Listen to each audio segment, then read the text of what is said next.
नमस्कार। हमारे इस विशेष कार्यक्रम जनादेश में आप सभी का बहुत बहुत स्वागत है। आप देख रहे हैं डीडी न्यूज। मैं हूं लाल चंद्र सिंह और हमारे साथ मौजूद हैं हमारे सहयोगी गौरव श्रीवास्तव। तो 7 चरणों का मतदान पूरा हो चुका है और मतदान के बाद अब प्रतीक्षा है जनादेश की, जनता के आदेश की। जनादेश यानी लोकसभा चुनाव की स्पष्ट और बिल्कुल निष्पक्ष खबरें आपको डीडी न्यूज पर मिलती हैं। लोकसभा चुनाव के लिए 7 चरणों में हुआ मतदान आज संपन्न हो गया और अब सभी की नजरें 4 जून को होने वाली मतगणना पर। गौरव, बिल्कुल, क्योंकि जिस तरह से हमने अब की बार का चुनाव देखा है, तमाम नीतियां और रणनीतियां इसमें बनती हुई नजर आई हैं और ऐसे में साफ तौर पर सिर्फ बात सत्ता पक्ष की नहीं है, विपक्ष ने भी अब की बार चुनाव को हल्के में नहीं लिया है। तो उन्होंने इंडी अलायंस बनाया और ये अलायंस अब की बार क्या भूमिका अपनी निभाता है, ये 4 जून को साफ हो जाएगा। और आज क्योंकि हम देख रहे हैं कि 7वें चरण का जो मतदान है वो भी संपन्न हो चुका है, तो ऐसे में अब आने वाला समय कैसा होने वाला है इन सभी पार्टियों के लिए जिन्होंने एड़ी चोटी का जोर लगाया था।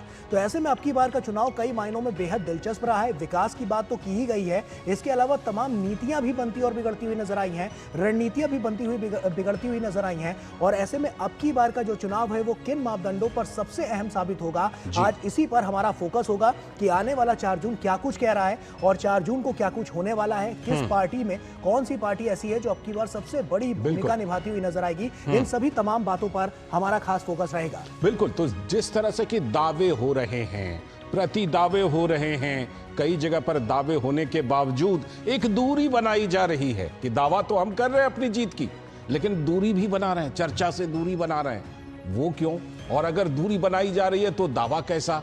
इन सभी मुद्दों पर करेंगे बात, करेंगे पड़ताल। हमारे साथ हमारे तमाम जो विशेषज्ञ मेहमान हैं वो जुड़ेंगे, एक्सपर्ट जुड़ेंगे। 16 मार्च को चुनावों की घोषणा हुई थी और उसके साथ ही देश भर में सभी पार्टियों के दिग्गज नेता जनादेश हासिल करने के लिए पूरी ताकत झोंकते हुए नजर भी आए। तो बताएंगे कि आज दिन भर की क्या चुनावी सरगर्मियां रही और आज चुनावी हलचल आज की भी क्या रही।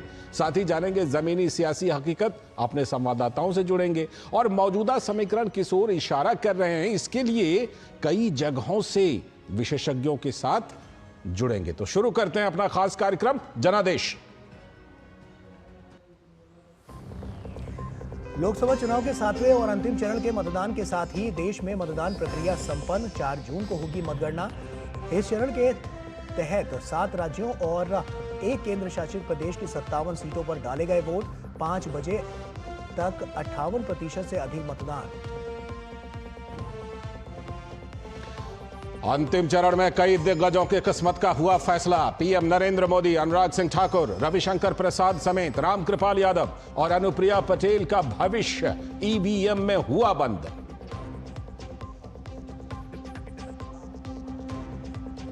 राजधानी दिल्ली में इंडी गठबंधन के नेताओं की कांग्रेस अध्यक्ष मल्लिकार्जुन खड़गे के घर हुई बैठक। मल्लिकार्जुन खड़गे ने जीत का किया दावा, कहा इंडी गठबंधन कम से कम 295 सीटों पर हासिल कर रहा है जीत।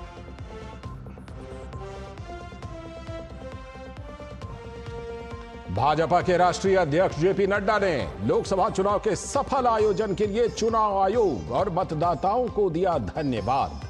भाजपा को 370 और एनडीए के 400 से भी अधिक सीटों पर जीतने का किया दावा।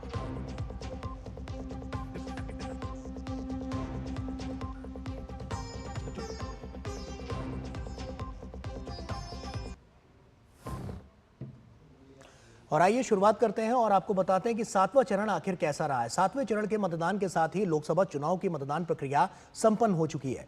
लोकतंत्र के इस महापर्व में लोगों ने बढ़ चढ़कर अपने मताधिकार का इस्तेमाल किया। बात करें 7वें चरण की तो 7 राज्यों और 1 केंद्र शासित प्रदेश की 57 सीटों पर वोट डाले गए और इसी के साथ ही 904 उम्मीदवारों की सियासी तकदीर ईवीएम में बंद हो गई। देश भर के मतदान केंद्रों पर चुनाव के अलग अलग रंग भी देखने को मिले। तो कैसा रहा मतदान, आइए देखते हैं इस रिपोर्ट में।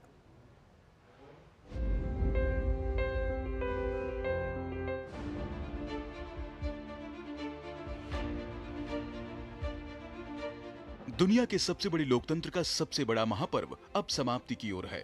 लोकसभा चुनाव के लिए देश में 19 अप्रैल से शुरू हुई 7 चरणों में मतदान की प्रक्रिया शनिवार को 7वें और अंतिम चरण के मतदान के साथ संपन्न हो गई।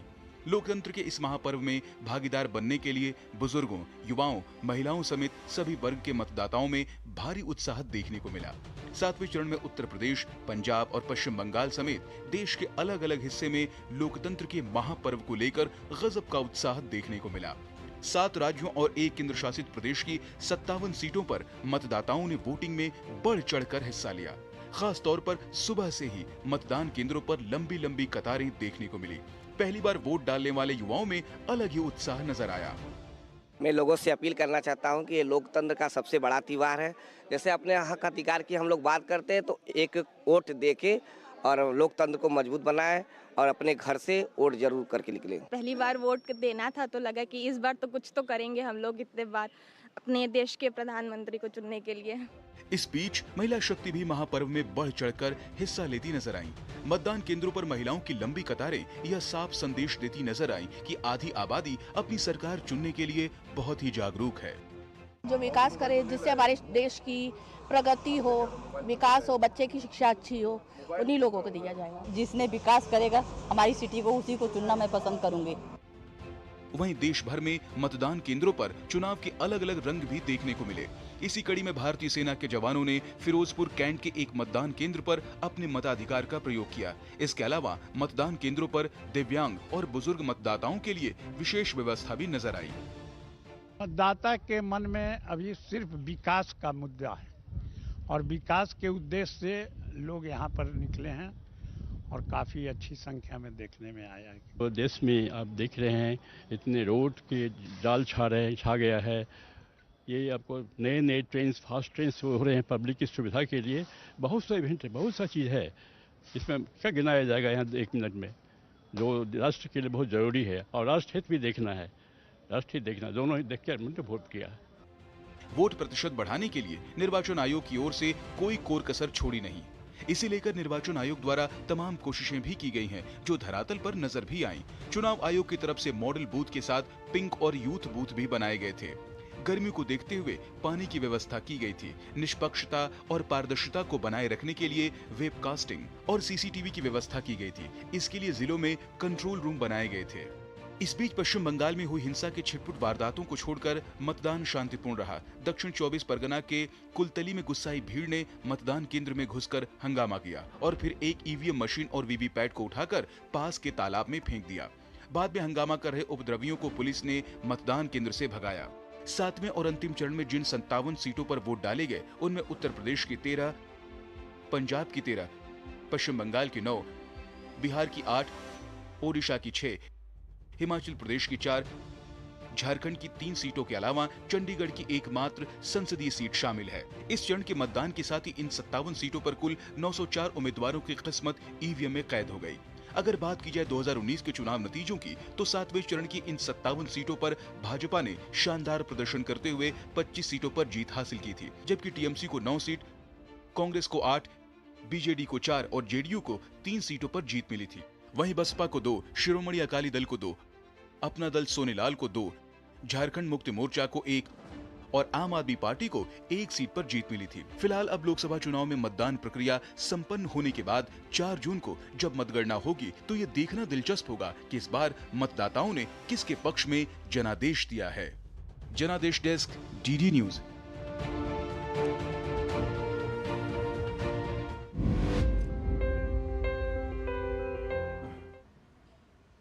जी, तो मतदान संपन्न हो गया, एक बड़ा यज्ञ संपन्न हो गया, लेकिन यज्ञ का कुछ हिस्सा अभी बाकी है जिसमें मतगणना है।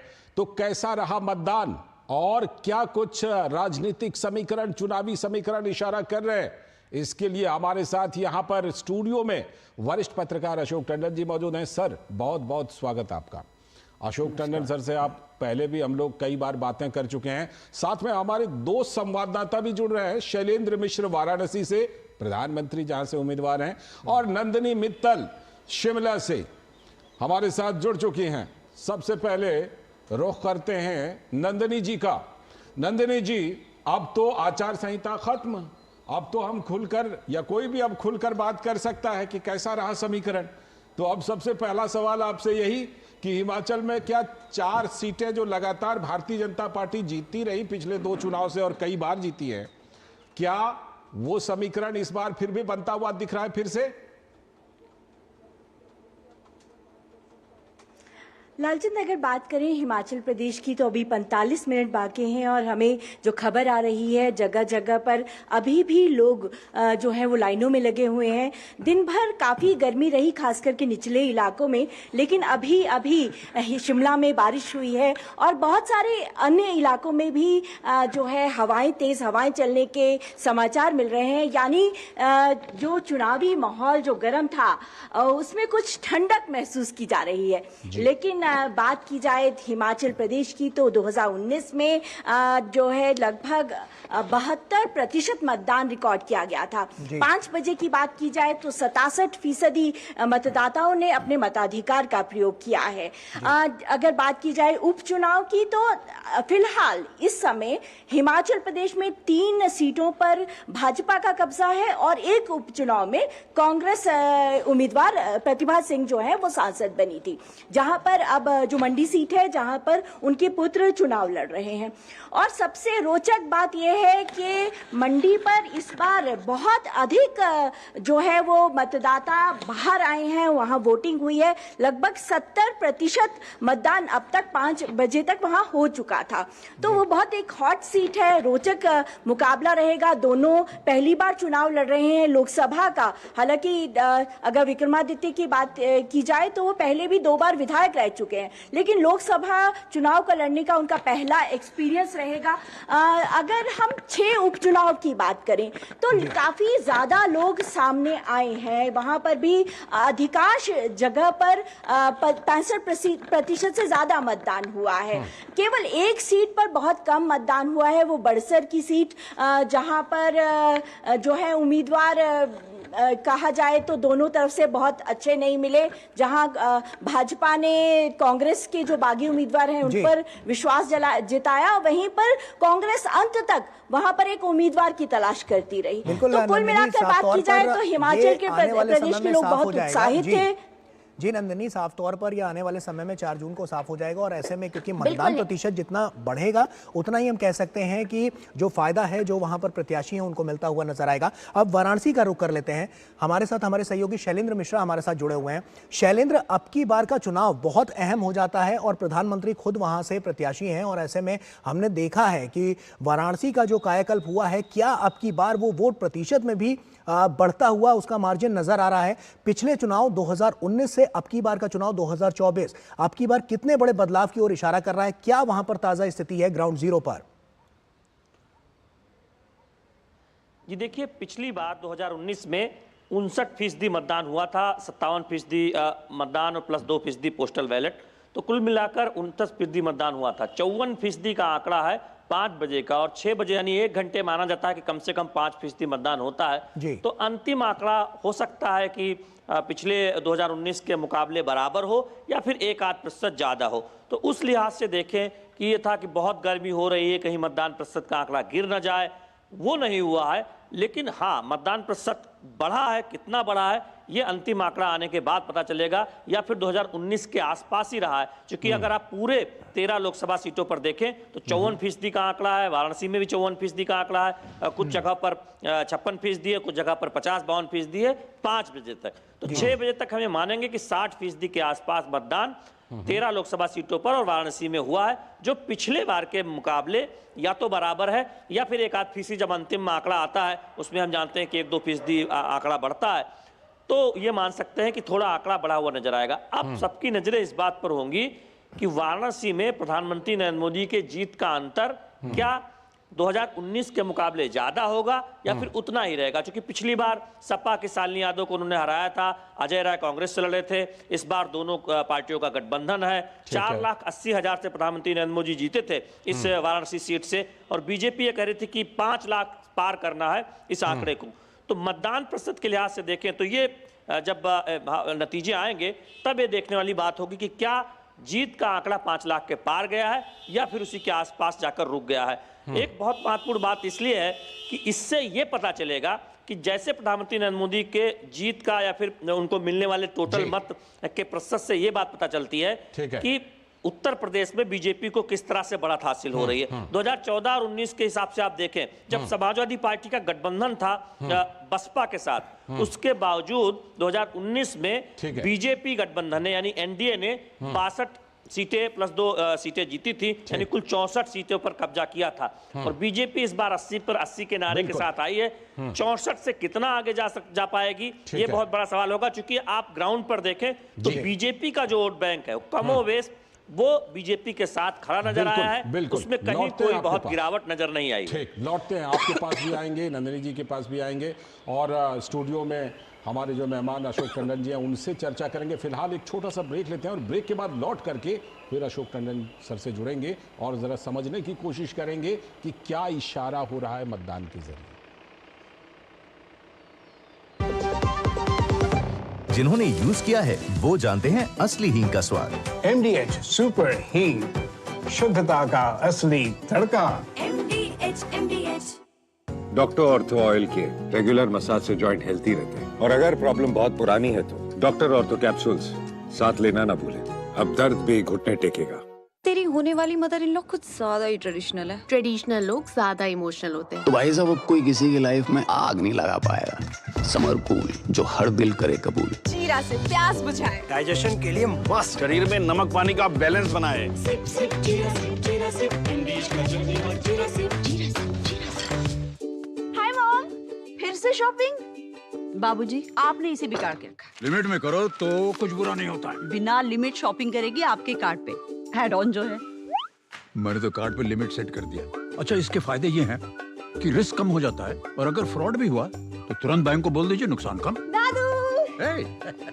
नेक्स्ट टाइम ये pink dress. You are the limit. Limit तो सेट है। RBI कहता है जानकार बनिए, सतर्क रहिए। तेरी होने वाली मदर इन लॉ कुछ ज्यादा ही ट्रेडिशनल है। ट्रेडिशनल लोग ज्यादा इमोशनल होते हैं। तो भाई साहब अब कोई किसी की लाइफ में आग नहीं लगा पाएगा। समर कूल जो हर दिल करे कबूल। लाल रंग इसका अपार, तीखा कम है फिर भी स्वाद। बेमिसाल बेमिसाल MDH Kashmiri. MDH Kashmiri. MDH। स्वागत है ब्रेक के बाद। आप देख रहे हैं जनादेश 2024, और जैसा कि ब्रेक पर जाने से पहले हमने बताया था कि जुड़ेंगे अब स्टूडियो में मौजूद हमारे खास मेहमान अशोक टंडन जी से। सर, सबसे पहला सवाल आपसे यही हम करना चाहेंगे कि मुझे याद है 5 साल पहले वाराणसी का क्योंकि जिक्र हो रहा था ब्रेक पर जाने से पहले, तो उसी से जुड़ा सवाल पूछता हूँ।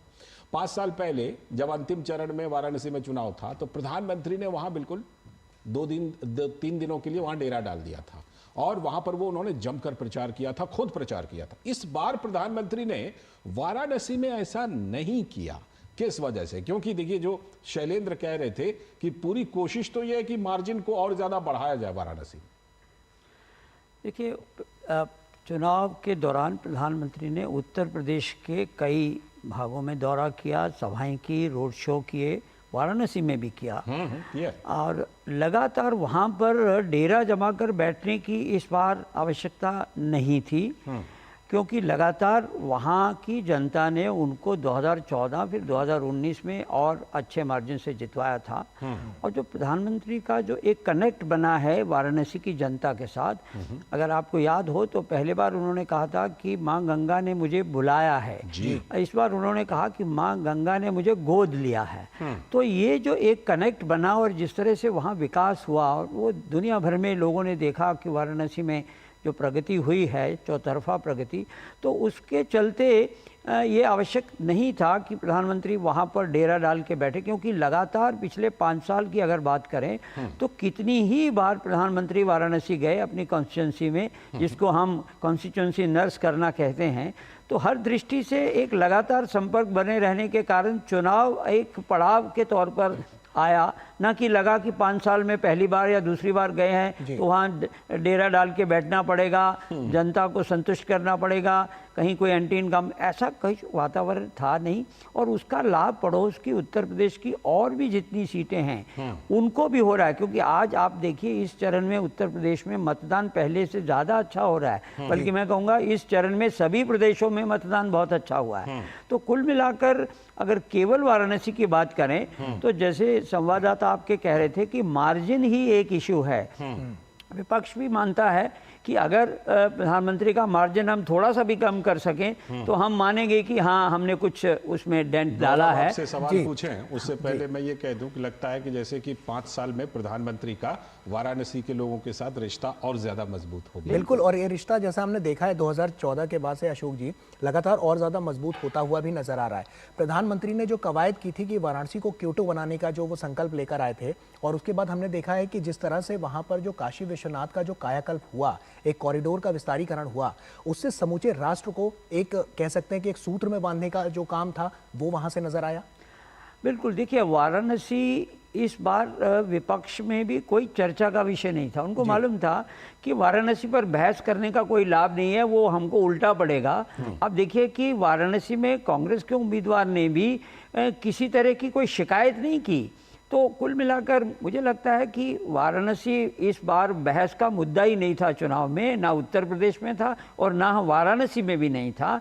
तो अब तो केवल एक एकेडमिक इशू यही है कि क्या जो मार्जिन है जीत का वो पहले से और बेहतर होता है या नहीं। यही विपक्ष भी कोशिश में था, मिलकर लड़े, सब कुछ हुआ, इंडिया अलायंस बना, लेकिन कुल मिलाकर उनको मालूम है कि वहाँ हम कोई एक किसी तरह की कोई वहां पर भूमिका नहीं बना पाया। ठीक है, मैं नंदनी जी के पास एक बार फिर से चलता हूं।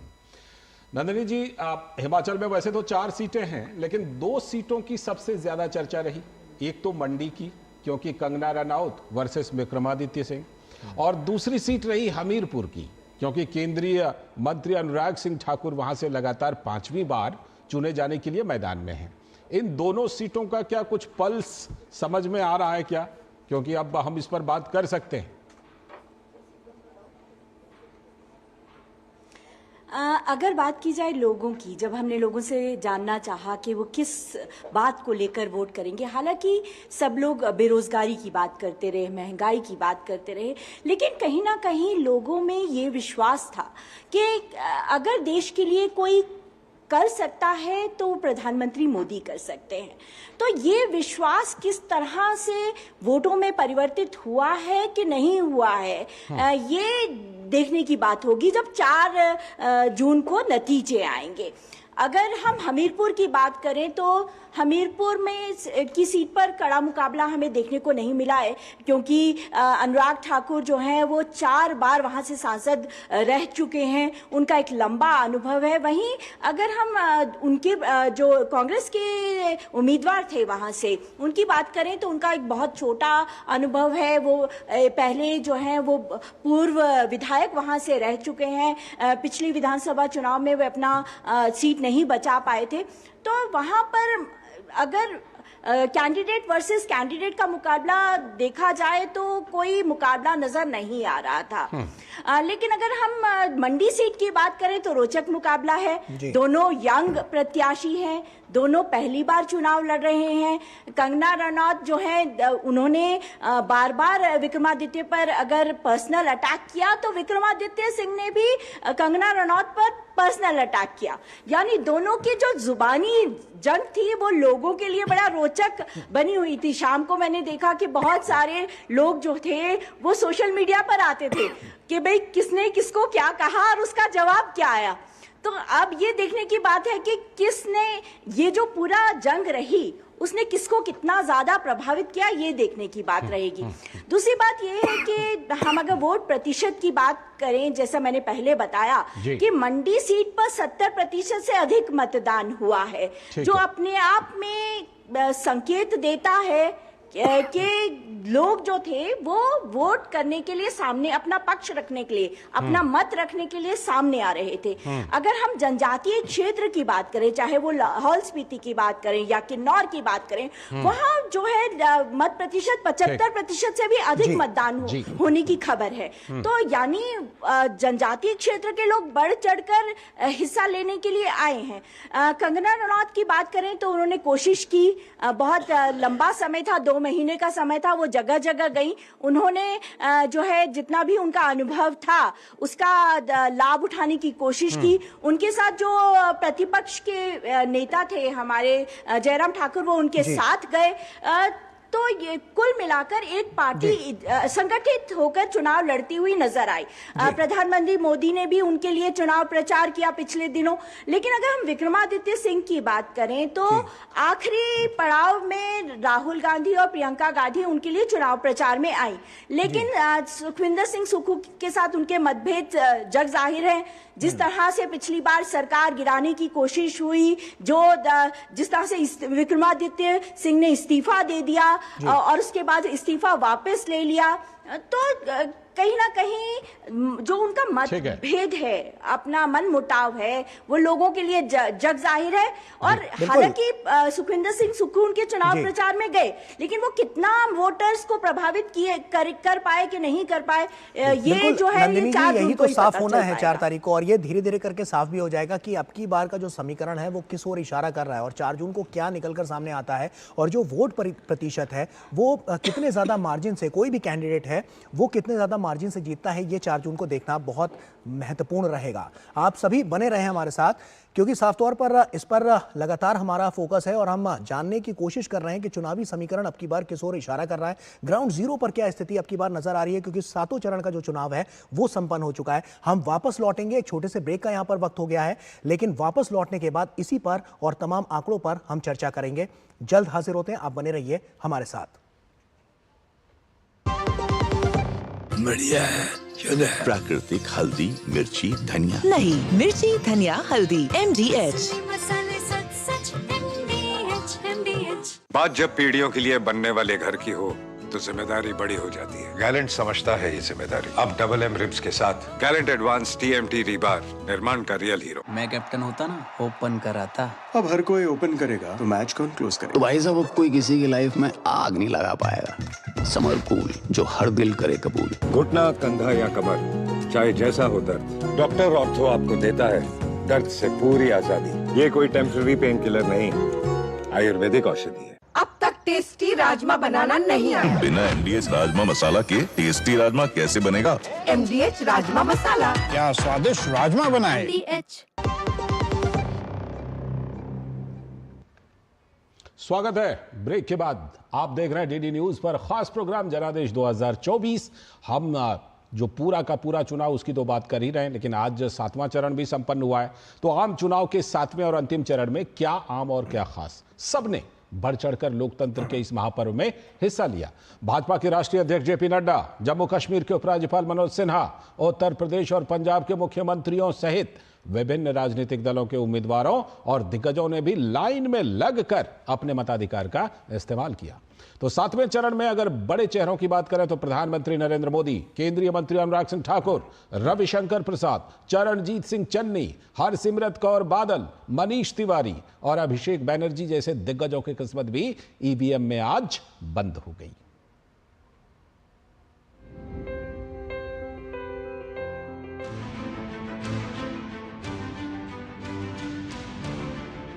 अठारहवीं लोकसभा के चुनाव के मतदान की प्रक्रिया समाप्त हो गई है। 7वें और अंतिम चरण के मतदान में आम लोगों के साथ साथ खास लोगों ने भी अपने मताधिकार का इस्तेमाल किया।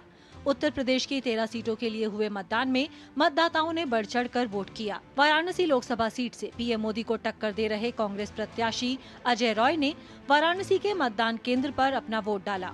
वहीं उत्तर प्रदेश के मुख्यमंत्री योगी आदित्यनाथ ने गोरखपुर में अपने मताधिकार का प्रयोग किया।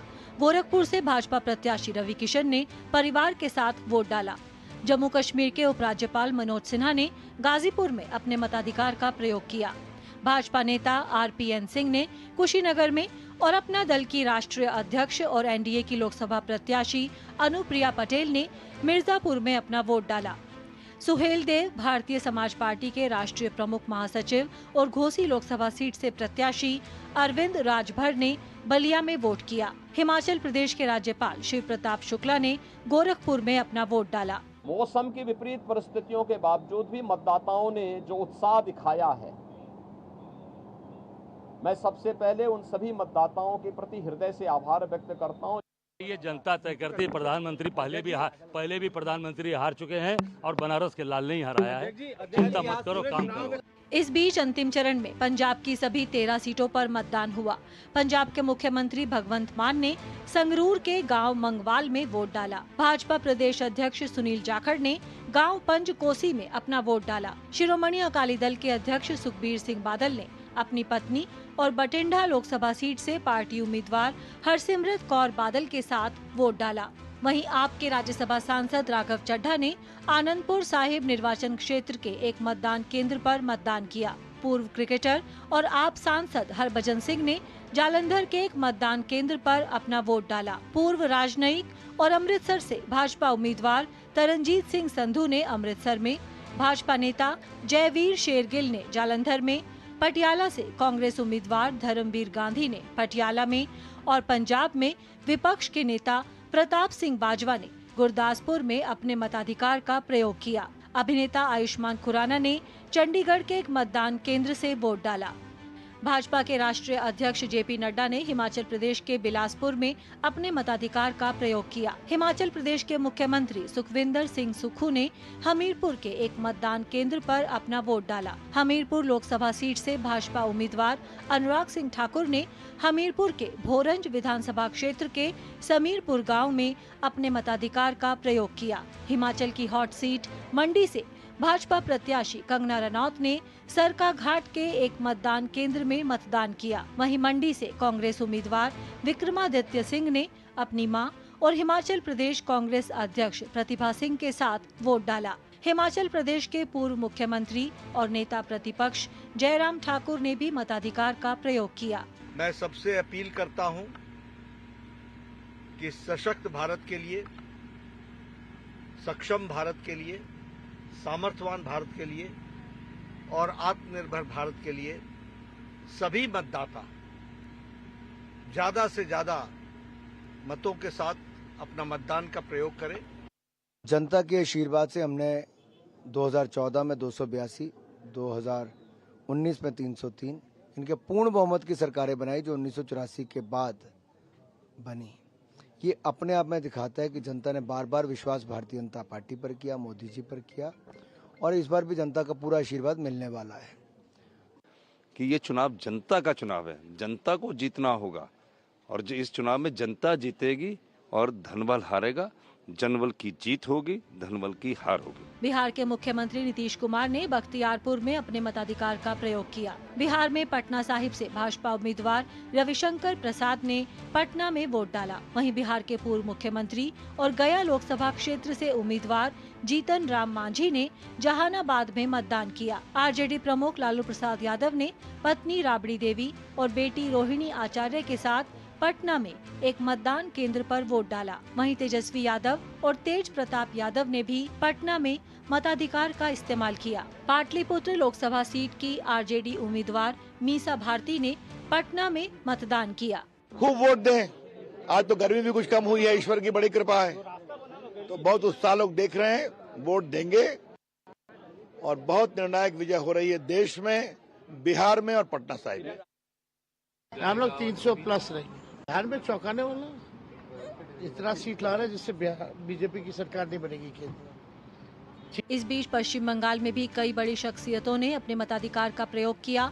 टीएमसी के महासचिव और डायमंड हार्बर सीट से उम्मीदवार अभिषेक बनर्जी ने कोलकाता में अपने मताधिकार का प्रयोग किया। वहीं दक्षिण कोलकाता लोकसभा सीट से माकपा उम्मीदवार सायरा शाह हलीम ने अपना वोट डाला। कोलकाता उत्तर लोकसभा सीट से टीएमसी उम्मीदवार सुदीप बंदोपाध्याय ने अपने परिवार के साथ वोट डाला। वहीं जादवपुर लोकसभा सीट से भाजपा उम्मीदवार अनिर्बान गांगुली ने अपने वोट का प्रयोग किया। इसके अलावा नुसरत जहां ने भी वोट किया।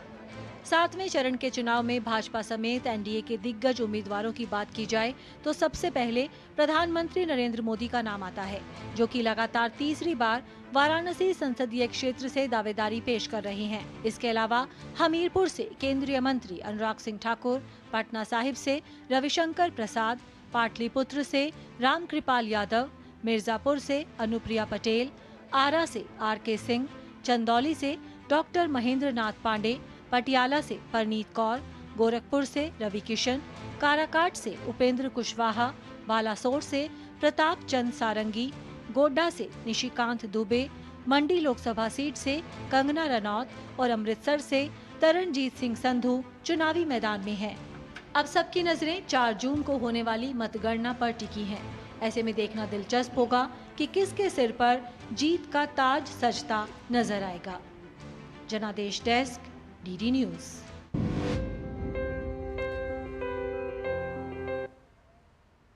तो अंतिम चरण का ये चुनाव तो रहा ही है, लेकिन साफ तौर पर तमाम दिग्गज अब की बार एड़ी चोटी का जोर लगाते हुए नजर आए और साथ ही साथ अब की बार वो दावा भी ठोकते हुए नजर आए हैं। लेकिन देखना होगा 4 जून को क्या नतीजे निकलकर सामने आते हैं। बहरहाल चर्चाओं का दौर तो लगातार जारी है और इसी पर हम आगे चर्चा भी करेंगे, लेकिन एक छोटे से ब्रेक के बाद जल्द हाजिर होते हैं।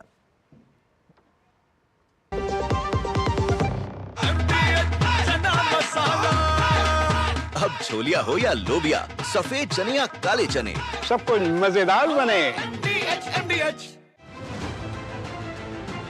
दुनिया की सबसे तेज रफ्तार और 5वीं सबसे बड़ी अर्थव्यवस्था, विश्व स्तर के बुनियादी ढांचे, भारत की फिनटेक क्रांति की कहानी मेक इन इंडिया और स्टार्टअप इंडिया की सफलता की, आर्थिक जगत की सुर्खियां, आम आदमी के लिए क्या है मायने, शेयर बाजार और दूसरे फाइनेंशियल मार्केट्स के तमाम अपडेट्स, कारोबार जगत की बड़ी खबरों का सटीक और सरल विश्लेषण।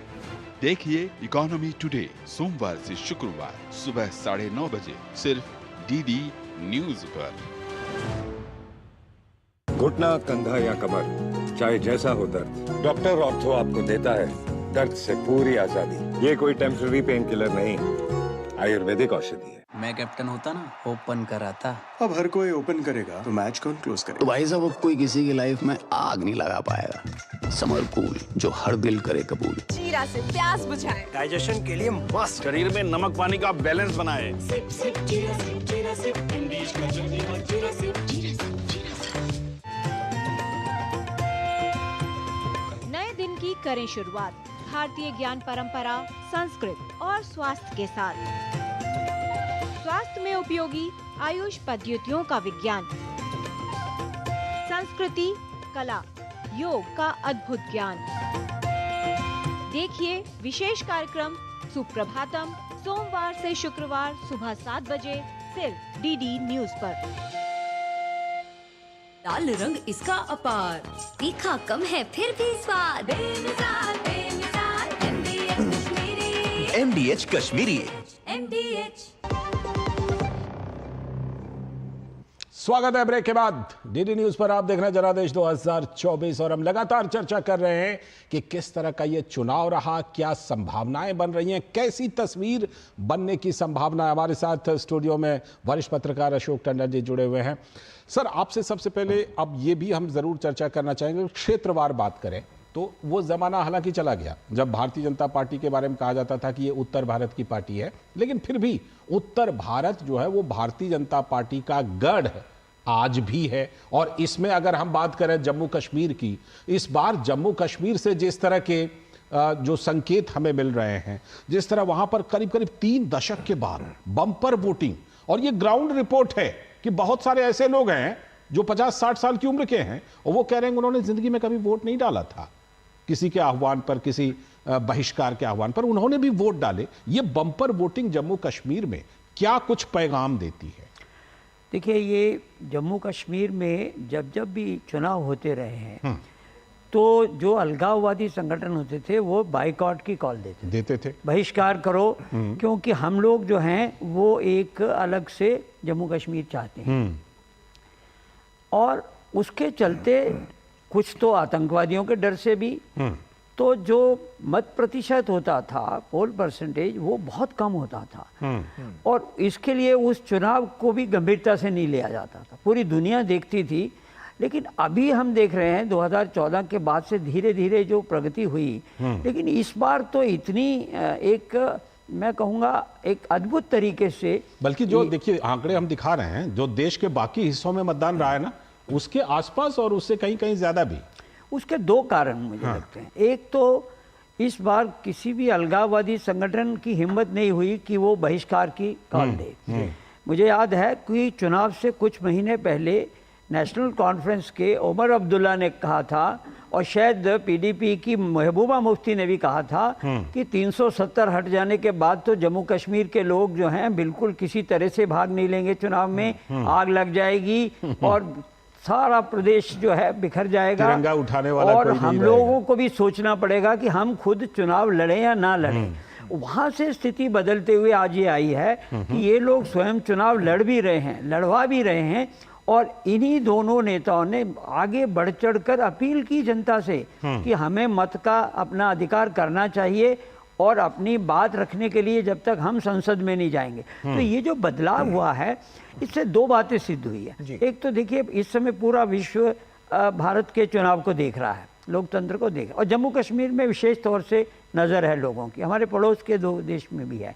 वो ये देखना चाहते हैं कि अगर जम्मू कश्मीर की जनता बढ़ चढ़कर भारतीय संविधान के अंतर्गत लोकसभा का चुनाव में भागीदारी कर रही है, इसका मतलब जो पिछले 5 साल में सरकार की जम्मू कश्मीर की नीतियां थी उस पर एक तरह से मोहर लग गई। 370 को हटाने पर जो एक बवाल हुआ था राजनीतिक तौर पर, तो लगता था इस बार तो जम्मू कश्मीर में पोल परसेंटेज होगा ही नहीं, लेकिन बढ़ चढ़ कर हुआ। तो एक तो 370 के बारे में जो दुनिया में एक भ्रम फैलाने की कोशिश थी वो समाप्त हो गई। दूसरा, जम्मू कश्मीर भारत का अभिन्न अंग है, इसके बारे में कहीं किसी को भी अगर कोई शक था, खास तौर से जो इस्लामिक देश हैं जो पाकिस्तान की बात में कभी कभी आ जाते हैं, उन्होंने भी मान लिया कि अब ये भारत का अभिन्न अंग सिद्ध कर दिया वहाँ की जनता ने, और मतदान देकर तो इस बात को पूरी तरह से और ज्यादा पुष्टि कर दी। और इस बात का मैं देख रहा हूँ पाकिस्तान के टेलीविजन में इस पर कोई चर्चा ही नहीं हो रही कि जम्मू कश्मीर में चुनाव हो रहा है। बिल्कुल, अब सफल चुनाव हो रहा है तो वो नहीं कह सकते, लेकिन चुनाव में कोई अलगाववादी संगठनों ने और हिंसा नहीं हुई, सबसे बड़ी बात है। अशोक जी, ये देख भी रहे हैं हम, क्योंकि जो बदलाव की बयार वहां पर निकलती हुई सामने आई है वो आंकड़ों में अब की बार तब्दील होती हुई नजर आई है, और बधाई के पात्र चुनाव आयोग भी है, क्योंकि उसने वहां पर ऐसे सुदूर इलाके हैं जहां पर जाकर चुनाव को संपन्न कराया है, वो अपने आप में बड़ी वानगी पेश करता हुआ नजर आया। और यही है कि अब की बार लोग वो देख रहे हैं कि अगर उनको लोकतंत्र के इस महापर्व में हिस्सा लेना है, क्योंकि उनकी हिस्सेदारी इसलिए भी ज्यादा महत्वपूर्ण हो जाती है क्योंकि जो विकास की बयार है वो वहां पर देखने को मिल रही है, और जो बदलाव की बयार है वो भी वहां पर नजर आई है। अशोक जी, आप बने रहिए हमारे साथ। अब सीधे धीरज अपने सहयोगी का रुख करते हैं और बिहार की राजनीति को ग्राउंड जीरो से समझने की कोशिश करते हैं। धीरज, आप ही का रुख कर रहा हूं। अब की बार पटना साहिब में क्या लगता है कि अब की बार क्या कुछ वहां पर नया देखने को मिल रहा है, और वोट प्रतिशत की अगर हम बात करें तो बिहार में अब की बार क्या रंग बिहार के नजर आ रहे हैं, क्योंकि बहुत महत्वपूर्ण है बिहार, और साफ तौर पर इस चुनाव के लिहाज से भी और आने वाले कल के लिहाज से भी।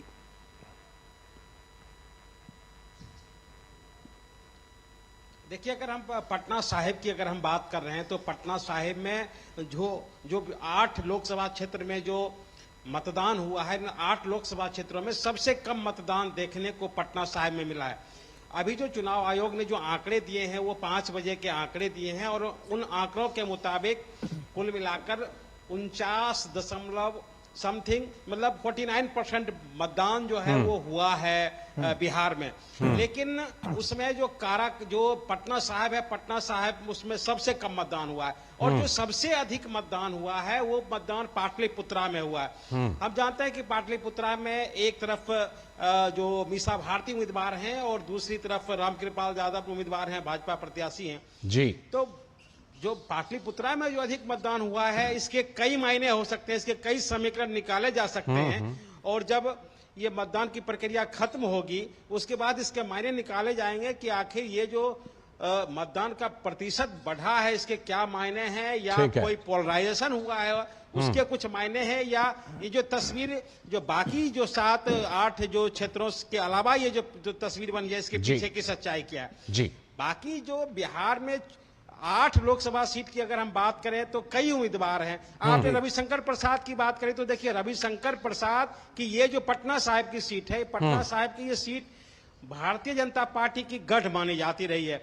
और इस गढ़ में जो जातीय समीकरण को अगर आप शामिल कर देते हैं तो आप ये जानेंगे कि 16 लाख के करीब मतदाता पटना साहिब में है, और 16 लाख मतदाताओं में 5 लाख जो मतदाता जो हैं वो कायस्थ वोटर हैं जी। तो इसको हम इस रूप में देख सकते हैं कि 2009 से जब पटना साहिब की सीटें परिसीमन में आई तो परिसीमन में, जबकि 2008 में आई, 2009 में शत्रुघ्न सिन्हा जो कायस्थ वोटर थे वो वहां पर जीते थे। ठीक है, भारतीय जनता पार्टी की तरफ से कामयाबी मिल गई। लौटते हैं लेकिन एक चीज धीरज मैं देख रहा हूं, लिहाज से अगर देखा जाए तो जी धीरज एक चीज मैं देख पा रहा हूं कि जो आपने बिहार में मतदान की प्रतिशत की बात कर रहे हैं, इस समय आप शाम में हमारे साथ खड़े हैं और आपके चेहरे पर पसीने की बूंदें और गर्मी हम साफ तौर पर देख रहे हैं। ऐसी गर्मी में जो मतदान हुआ है, उस मतदान की भी सराहना होनी चाहिए। और उत्तर भारत पर हम चर्चा कर रहे हैं तो शैलेंद्र भी हमारे साथ जुड़े हुए हैं और उनके चेहरे पर भी हमें वो पसीना नजर आ रहा है। उत्तर भारत में कैसी गर्मी रहे शैलेंद्र,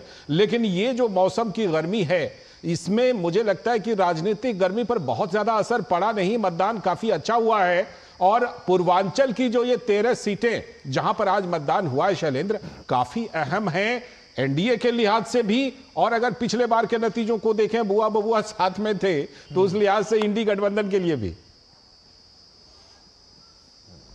देखिए लालचंद्र, अगर थोड़ा समय दें तो मैं आपको बताना चाहूंगा कि जो 13 लोकसभा सीटें हैं, मतदान प्रतिशत कमोबेश उत्तर प्रदेश में जो रहा पिछले 2019 में इस पूर्वांचल में, उसी के आसपास जाता हुआ दिखाई दे रहा है। जब अंतिम आंकड़ा आएगा 60% के आसपास मतदान प्रतिशत होगा, जो पिछले 19 के मुकाबले करीब करीब वही रहा है। तो वो एक पैटर्न में कोई बहुत ज़्यादा बदलाव नहीं दिख रहा है गर्मी के बावजूद। दूसरी बात यह है कि एनडीए के जो सहयोगी हैं, सुभाषपा नया सहयोगी है, अपना दल पहले से 2 सीटों पर चुनाव, ये बगल में मिर्जापुर और रॉबर्ट्सगंज की सीट पर लड़ रहा है। संत कबीर नगर से प्रवीण निषाद है, कमल चिन्ह पर, भाजपा के चिन्ह पर चुनाव लड़ रहे हैं।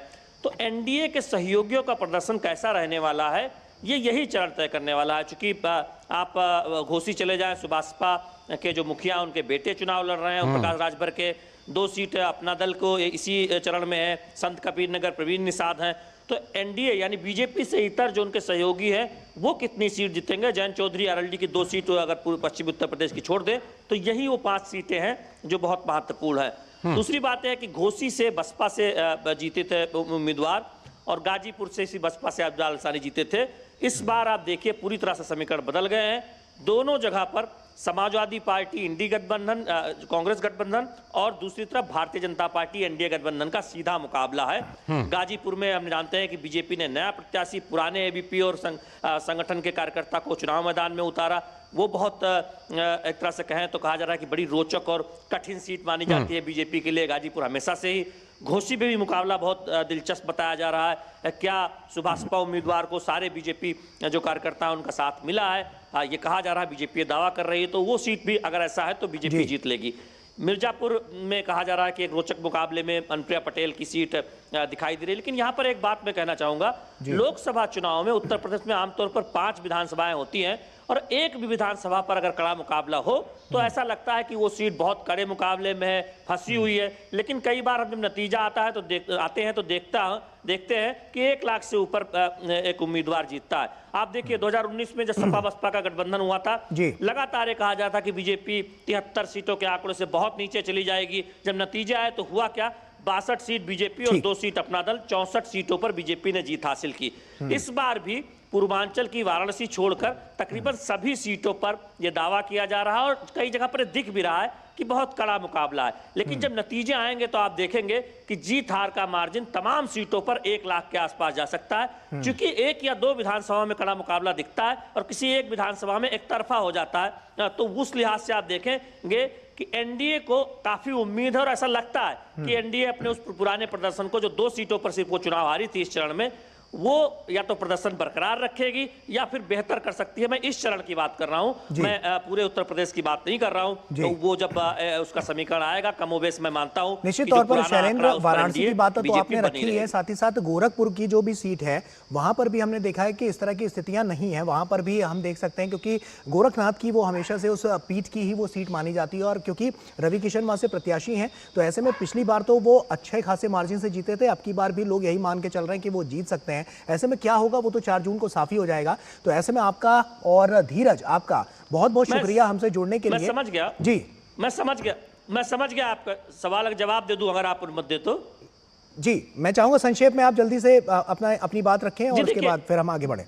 जी देखिए, समाजवादी पार्टी ये समझ गई थी कि वहां पर गोरक्षपीठ और बीजेपी का जो मत है वो बहुत मजबूत है। तो ऐसे में जो निषाद समाज का जो मत है उसको अगर कुछ साथ लिया जाए तो चुनौती की जा सकती है। काजल निषाद को उम्मीदवार बनाया है, इंडी गठबंधन समाजवादी पार्टी का अपना वोट बैंक है, कोशिश की है कि गोरखपुर में एक चुनौती दी जाए, लेकिन ये कितनी चुनौती दे पाए ये नतीजे बताएंगे। ऐसा हालांकि लगता नहीं है कि वो उस तरह की ठोस चुनौती दे पाए, लेकिन समाजवादी पार्टी संत कबीर नगर हो या गोरखपुर हो, ये कोशिश करती नजर आई है। कुछ पीडीए का फार्मूला दिया, कुछ वहां के सामाजिक समीकरणों के हिसाब से उम्मीदवार उतारकर। चलिए, बहुत बहुत शुक्रिया शैलेंद्र, ग्राउंड जीरो से हम तक सारी जानकारियां पहुंचाने के लिए आपका, और धीरज आपका भी बहुत बहुत शुक्रिया हमसे जुड़ने के लिए और तमाम जानकारियां पहुंचाने के लिए। जी बिल्कुल, तो दोनों संवाददाता हमारे जुड़े हुए थे, और जैसा कि अभी उत्तर भारत पर हम चर्चा कर रहे हैं कि उत्तर भारत के क्या समीकरण हैं, क्या संभावनाएं बन रही हैं। अशोक टंडन जी हमारे साथ यहाँ पर मौजूद हैं स्टूडियो में, उनका रुख करते हैं अभी, लेकिन उनसे मैं चर्चा को आगे बढ़ाऊं उससे पहले एक छोटा सा ब्रेक ले लेते हैं। ब्रेक के बाद लौट करके फिर उत्तर भारत के जो समीकरण है उस पर हम लोग चर्चा करेंगे। MDH का किचन किंग किचन में हो तो हम सब कुछ बना सकते हैं। बैंगन का भरता, आलू गोभी, भिंडी मसाला और भी बहुत कुछ। MDH. It's another 6. रिचार्ज, जल्दी रिचार्ज करा। ये क्या किया? मैच तो गया। पेमेंट कैसे करेंगे? टोकनाइज कार्ड से। टोकन? हाँ, ऑनलाइन पेमेंट के लिए RBI लाए हैं टोकनाइजेशन। एक बार कार्ड डिटेल्स, OTP, CVV डालकर टोकन जनरेट कीजिए। कार्ड भी सुरक्षित और बार बार डिटेल्स भरने की नो झंझट। वही सुविधा अधिक सुरक्षित। ऑलराउंडर हो कि मैं। RBI कहता है कि जानकार बनिए, सतर्क रहिए। अब तक टेस्टी राजमा बनाना नहीं आया। बिना MDH राजमा मसाला के टेस्टी राजमा कैसे बनेगा? MDH राजमा मसाला। क्या स्वादिष्ट राजमा बनाए। MDH। बात जब पीढ़ियों के लिए बनने वाले घर की हो तो जिम्मेदारी बड़ी हो जाती है। गैलेंट समझता है ये जिम्मेदारी। अब डबल M रिब्स के साथ गैलेंट एडवांस TMT रीबार, निर्माण का रियल हीरो। स्वास्थ्य से जुड़ी महत्वपूर्ण बात, देश के प्रख्यात विशेषज्ञों के साथ व्यस्त जीवन में रखें अपने स्वास्थ्य का ध्यान। सेहत के लिए जरूरी है पोषण, साथ ही रोजाना करें व्यायाम। कैसे हो रोग के लक्षणों की पहचान, बीमारियों की कैसे करें रोकथाम। यदि आप हैं किसी रोग से परेशान, फोन और ईमेल के माध्यम से पूछें अपना सवाल। विशेषज्ञों से मिलेगा सही समाधान। देखिए स्वास्थ्य से जुड़ा विशेष कार्यक्रम टोटल हेल्थ हर शनिवार और रविवार सुबह 8:30 बजे सिर्फ DD न्यूज पर। पाव भाजी को फेवरेट बनाता है MDH पाव भाजी मसाला। MDH पाव भाजी मसाला। MDH बनाई पाव भाजी लाजवाब। MDH।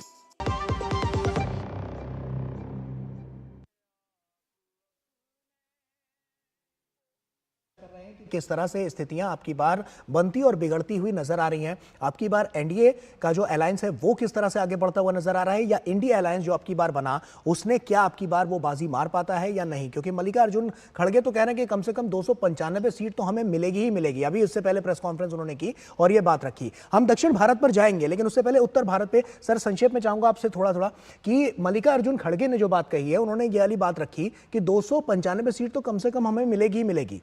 कितना तथ्य आप मानते हैं इस बात में नजर आ रहा है? साथ में ये भी सर मैं जोड़ देता हूं कि उत्तर भारत में जो तमाम राज्य हैं, भारतीय जनता पार्टी बहुत अच्छा परफॉर्मेंस करती रही है। इस बार भी लगभग वैसा प्रदर्शन आप देख पा रहे हैं क्या? देखिए, उत्तर भारत में अगर हम बात करें तो उत्तर प्रदेश को अगर उत्तर भारत में मानेंगे जरूर, तो मुझे लगता है कि ये इन प्रदेशों में विशेष तौर से देखिए, हिमाचल की सब सीटें भाजपा के पास पहले थी, दिल्ली की 7 सीटें भाजपा के पास थी, राजस्थान की 25 की 25 सीट भाजपा के पास है, थोड़ा अगर उसको पश्चिम की तरफ ना। उत्तर प्रदेश में भी 62 और 2 64 सीटें थी। तो कुल मिलाकर जो देखिए, एक बात समझना बहुत आवश्यक है कि ये जब चुनाव शुरू हुआ था तो उससे पहले जो मध्य प्रदेश, राजस्थान और छत्तीसगढ़ के जो चुनाव के परिणाम आए थे, वो उसने लगभग विपक्ष की और ख़ास तौर से कांग्रेस की एक तरह से कमर तोड़ दी थी। उनको बड़ी उम्मीद थी कि हम इन तीनों प्रदेशों में कुछ ना कुछ करेंगे, और जब वो नहीं हुआ तो इतना वो उनका डिमोरलाइजेशन था कि वो इस चुनाव की तैयारी कर ही नहीं पाए। तो अब बहुत देरी से जब उन्होंने तैयारी शुरू की तो उसके परिणाम कोई बहुत अच्छे उनको मिलेंगे, ये कहना बड़ा मुश्किल है। आपको लगता है काफी हद तक उत्तर भारत का वैसा ही परिणाम रहेगा? लेकिन बात अब हम दक्षिण भारत की भी करेंगे। दक्षिण भारत में क्या समीकरण बन रहे हैं? हमारे साथ राजनीतिक विश्लेषक नारायण KR जी जुड़ चुके हैं। बहुत बहुत स्वागत, मोस्ट वेलकम नारायण KR जी। दक्षिण भारत की इस बार कुछ ज्यादा ही चर्चा है, और चर्चा इसलिए है क्योंकि प्रधानमंत्री नरेंद्र मोदी ने वहां पर काफी समय भी दिया है। प्रधानमंत्री नरेंद्र मोदी ने कई दौरे किए हैं, कई प्रोग्राम किए हैं, और दावा भी किया है कि दक्षिण भारत इस बार चौंकाएगा, यानी कि सबको सरप्राइज करेगा। बताइए क्या समीकरण, क्योंकि पिछली बार भी दक्षिण भारत में 29 सीटों के साथ भारतीय जनता पार्टी और एनडीए जो है वो नंबर 1 पर थी। ये बहुत कम लोग इस बारे में शायद गलत परसेप्शन रखते हैं, लेकिन पिछली बार भी 29 सीटों के साथ नंबर 1 पर थी।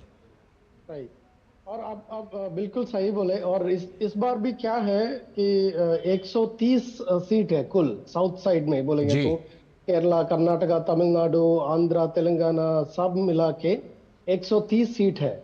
और उसमें इंडी गठबंधन जो है उनका ज्यादातर असर होने वाला सीट्स ये जो 130 में है ज्यादातर। लेकिन इस बार अभी देखेंगे तो कर्नाटका 2019 में देखेंगे तो कर्नाटका में से ही ज्यादा सीट आए थे बीजेपी के लिए।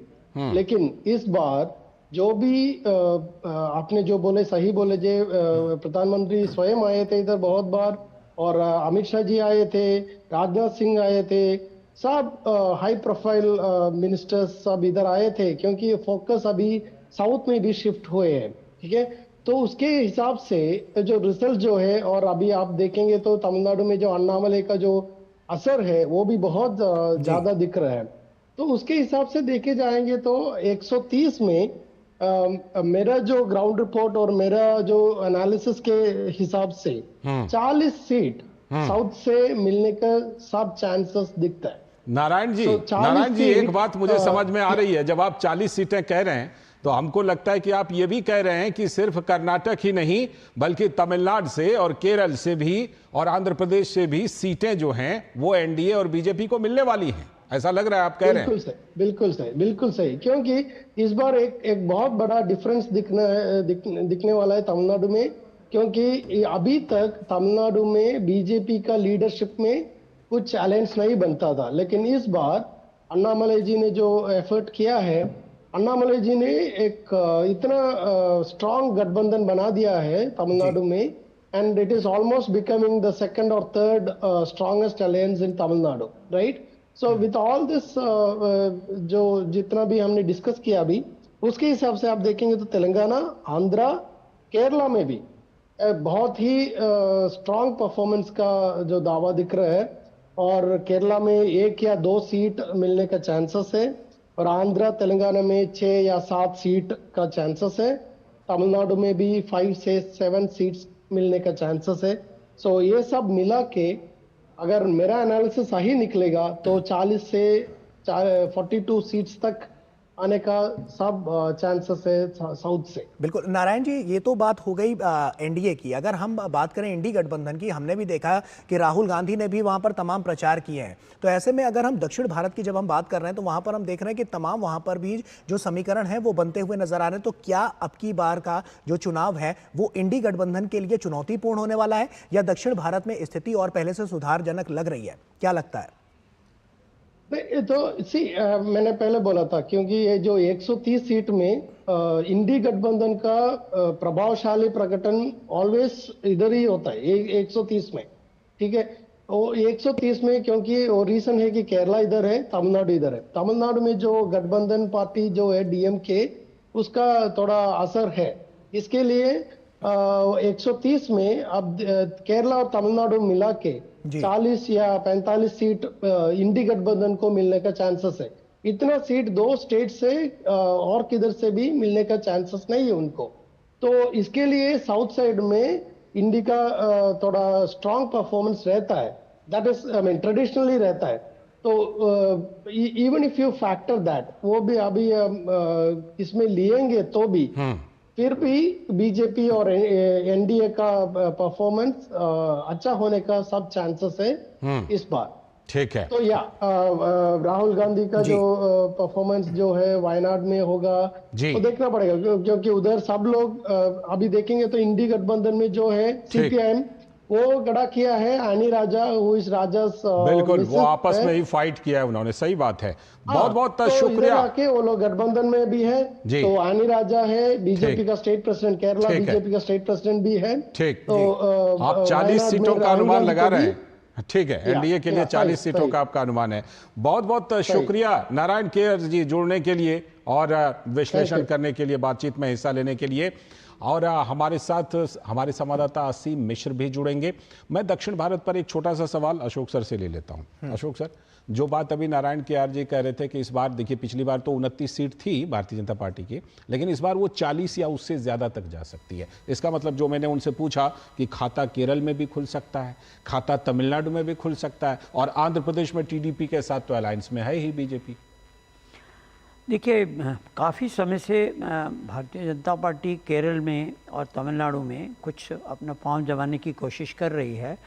परसेंटेज वोट की तो बढ़ी है हर चुनाव में, और इस बार भी बढ़ेगी, इसमें कोई दोष राय नहीं है। लेकिन सीट के मामले में पहली बार जितने भी पोलस्टर हैं या जिन्होंने भी पहले सर्वे किए, वो ये मानकर चल रहे हैं कि कम से कम एक सीट तो शायद केरल में भारतीय जनता पार्टी जीतेगी, और तमिलनाडु में 1 से 3 सीट भी भारतीय जनता पार्टी जीत सकती है। तो ये एक बहुत बड़ा ब्रेक थ्रू होगा कि इन 2 राज्यों में अगर भारतीय जनता पार्टी 4 सीट भी जीतती है तो भी मैं समझता हूँ इसको बहुत अच्छा परिणाम भारतीय जनता पार्टी के लिए माना जाएगा। और मत प्रतिशत कितना बड़ा है ये भी एक बहुत महत्वपूर्ण बात होगी, क्योंकि प्रधानमंत्री ने स्वयं इस बार तमिलनाडु में काफ़ी समय दिया है और दक्षिण भारत में पूरा समय दिया है। और जैसे आपने कहा कि आंध्रा में क्योंकि टीडीपी के साथ गठजोड़ है, अलायंस है, और वहाँ राज्य का भी चुनाव हो रहा है, असेंबली का चुनाव हो रहा है, तो वहाँ पर ऐसा जितनी भी प्रेडिक्शंस आई हैं उसमें टीडीपी और बीजेपी अलायंस को काफ़ी स्पष्ट बहुमत मिलता दिख रहा है। तो अब बात आएगी केवल तेलंगाना की। तो तेलंगाना के बारे में अभी स्थिति स्पष्ट नहीं है, क्योंकि जो केसीआर की पार्टी है वो इस बार चुनाव में कहीं दिखाई नहीं दे रही है, सीधा कांग्रेस सीधा तौर पर दिखाई पड़ा। ठीक है, हाँ ठीक है, इस पर हम आगे भी चर्चा जारी रखेंगे। और आपको बता दें कि जिस तरह से हम देख रहे हैं आपकी बार के चुनाव को लेकर, तो 18वीं लोकसभा के लिए अंतिम चरण का चुनाव संपन्न होने के साथ ही लोकतंत्र के इस महापर्व में इस महापर्व का आयोजन अब खत्म हो गया है। और देश की सबसे बड़ी पार्टी भाजपा के अध्यक्ष जेपी नड्डा ने लोकसभा चुनाव संपन्न होने पर चुनाव आयोग का धन्यवाद किया। साथ ही उन्होंने प्रधानमंत्री नरेंद्र मोदी समेत पार्टी नेताओं और कार्यकर्ताओं का भी धन्यवाद दिया। मैं धन्यवाद देता हूं अपने यशस्वी प्रधानमंत्री जी को, जिनके नेतृत्व में भारतीय जनता पार्टी ने चुनाव लड़ा। लगभग 206 चुनावी रैलीज प्रधानमंत्री जी ने की, लगभग कोई 23 रोड शो किए और लगभग 82 इंटरव्यूज उन्होंने दिए। यानी देश की जनता को तक पहुंचने में प्रधानमंत्री जी ने अथक प्रयास किया, और इस पर्व में जो मुद्दे थे उन मुद्दों को जनता तक पहुंचाने में उनके प्रयास जरूर रंग ला रही है। और मैं पुनः प्रधानमंत्री जी को धन्यवाद देता हूं। और भाजपा के अध्यक्ष जेपी नड्डा ने धन्यवाद तो दिया ही, साथ ही संपन्न होने के बाद उन्होंने एक बड़ा दावा भी किया कि भाजपा खुद 370 से ज्यादा सीटें जीतेंगी और एनडीए 400 पार का आंकड़ा फतह करेगा। मेरा पूरा विश्वास है कि भारत के मतदाता प्रधानमंत्री मोदी जी के नेतृत्व में मेरी पार्टी, हम सबकी पार्टी भारतीय जनता पार्टी को 370 से ज्यादा सीटें देंगे और एनडीए 400 पार करेगी। इस विश्वास के साथ मैं भारत के इस लोकतंत्र के चुनाव में भाग लेने वाले सभी लोगों को बहुत बहुत धन्यवाद देता हूं। और साथ में मैं यह भी कहना चाहूंगा कि यह लोकतंत्र का पर्व दुनिया का सबसे बड़ा पर्व रहा। इसमें आपकी भागीदारी के लिए आपको बहुत बहुत धन्यवाद। तो लालचंद जी, 400 पार की बात एक बार फिर से दोहराई है उन्होंने। बिल्कुल, और दावा किया है, और भारतीय जनता पार्टी के लिए 370 वो लगातार दावा करते रहे। आगे चल करके हम लोग चलेंगे पूर्वी भारत, बिल्कुल पूर्वी भारत में खासतौर पर पश्चिम बंगाल, ओडिशा वगैरह की बात करेंगे। एक ब्रेक ले लेते हैं और ब्रेक के बाद जब लौटेंगे तो अपने संवाददाता से भी जुड़ेंगे और खास मेहमानों से भी जुड़ेंगे। जिन्होंने यूज किया है वो जानते हैं असली हींग का स्वाद। MDH सुपर हींग, शुद्धता का असली तड़का। MDH मैं क्या जी, सब जानते हैं जहां दिखे मारियो, अपना समझ के खा लियो।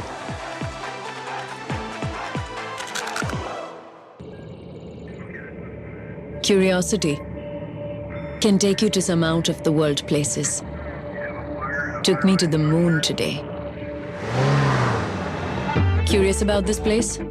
Scan this QR code before I take it off with my Seat tires.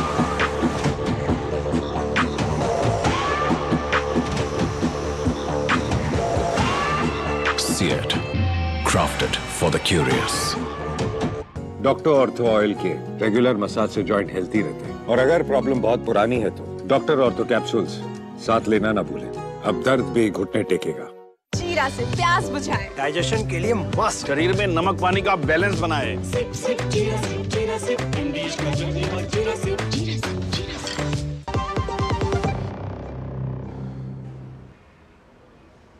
Break के बाद एक बार फिर से आप सभी का स्वागत है। जनादेश में आज हम चर्चा कर रहे हैं समूचे भारत को लेकर कि अब की बार का चुनाव किस ओर इशारा कर रहा है और साफ तौर पर ग्राउंड जीरो पर अब की बार का जो वोट प्रतिशत है वो 2019 के चुनाव 2014 के चुनाव की तुलना में 2024 में किस ओर इशारा करता हुआ नजर आ रहा है और कितना बड़ा मार्जिन अब की बार ग्राउंड जीरो पर नजर आ रहा है। तो हमारे साथ लगातार हम इस पर चर्चा कर रहे हैं। हमारे साथ विशेष मेहमान भी हमारे साथ जुड़े हुए हैं और इसी के साथ हमारे संवाददाता भी हमारे साथ जुड़े हुए हैं। तो ऐसे में विशाल बैरिस्टो हमारे सहयोगी हमारे साथ जुड़ रहे हैं। विशाल का ही रुख कर लेते हैं। विशाल, मेरा सवाल आपसे यह है कि जिस तरह से हमने अब की बार देखा तो पश्चिम बंगाल में जो मतदान प्रतिशत है वो देश में सबसे ज्यादा निकलकर सामने आता हुआ नजर आया है। अब की बार के चरण में क्या कुछ खास रहा है? किन सीटों पर सबसे ज्यादा फोकस करने की बात सामने निकलकर सामने आई है और कौन मुद्दे जो अब की बार सबसे ज्यादा यहां पर प्रभावी नजर आए हैं? ग्राउंड जीरो पर क्या हकीकत है और वोट प्रतिशत अब की बार के चुनाव का क्या कहता है?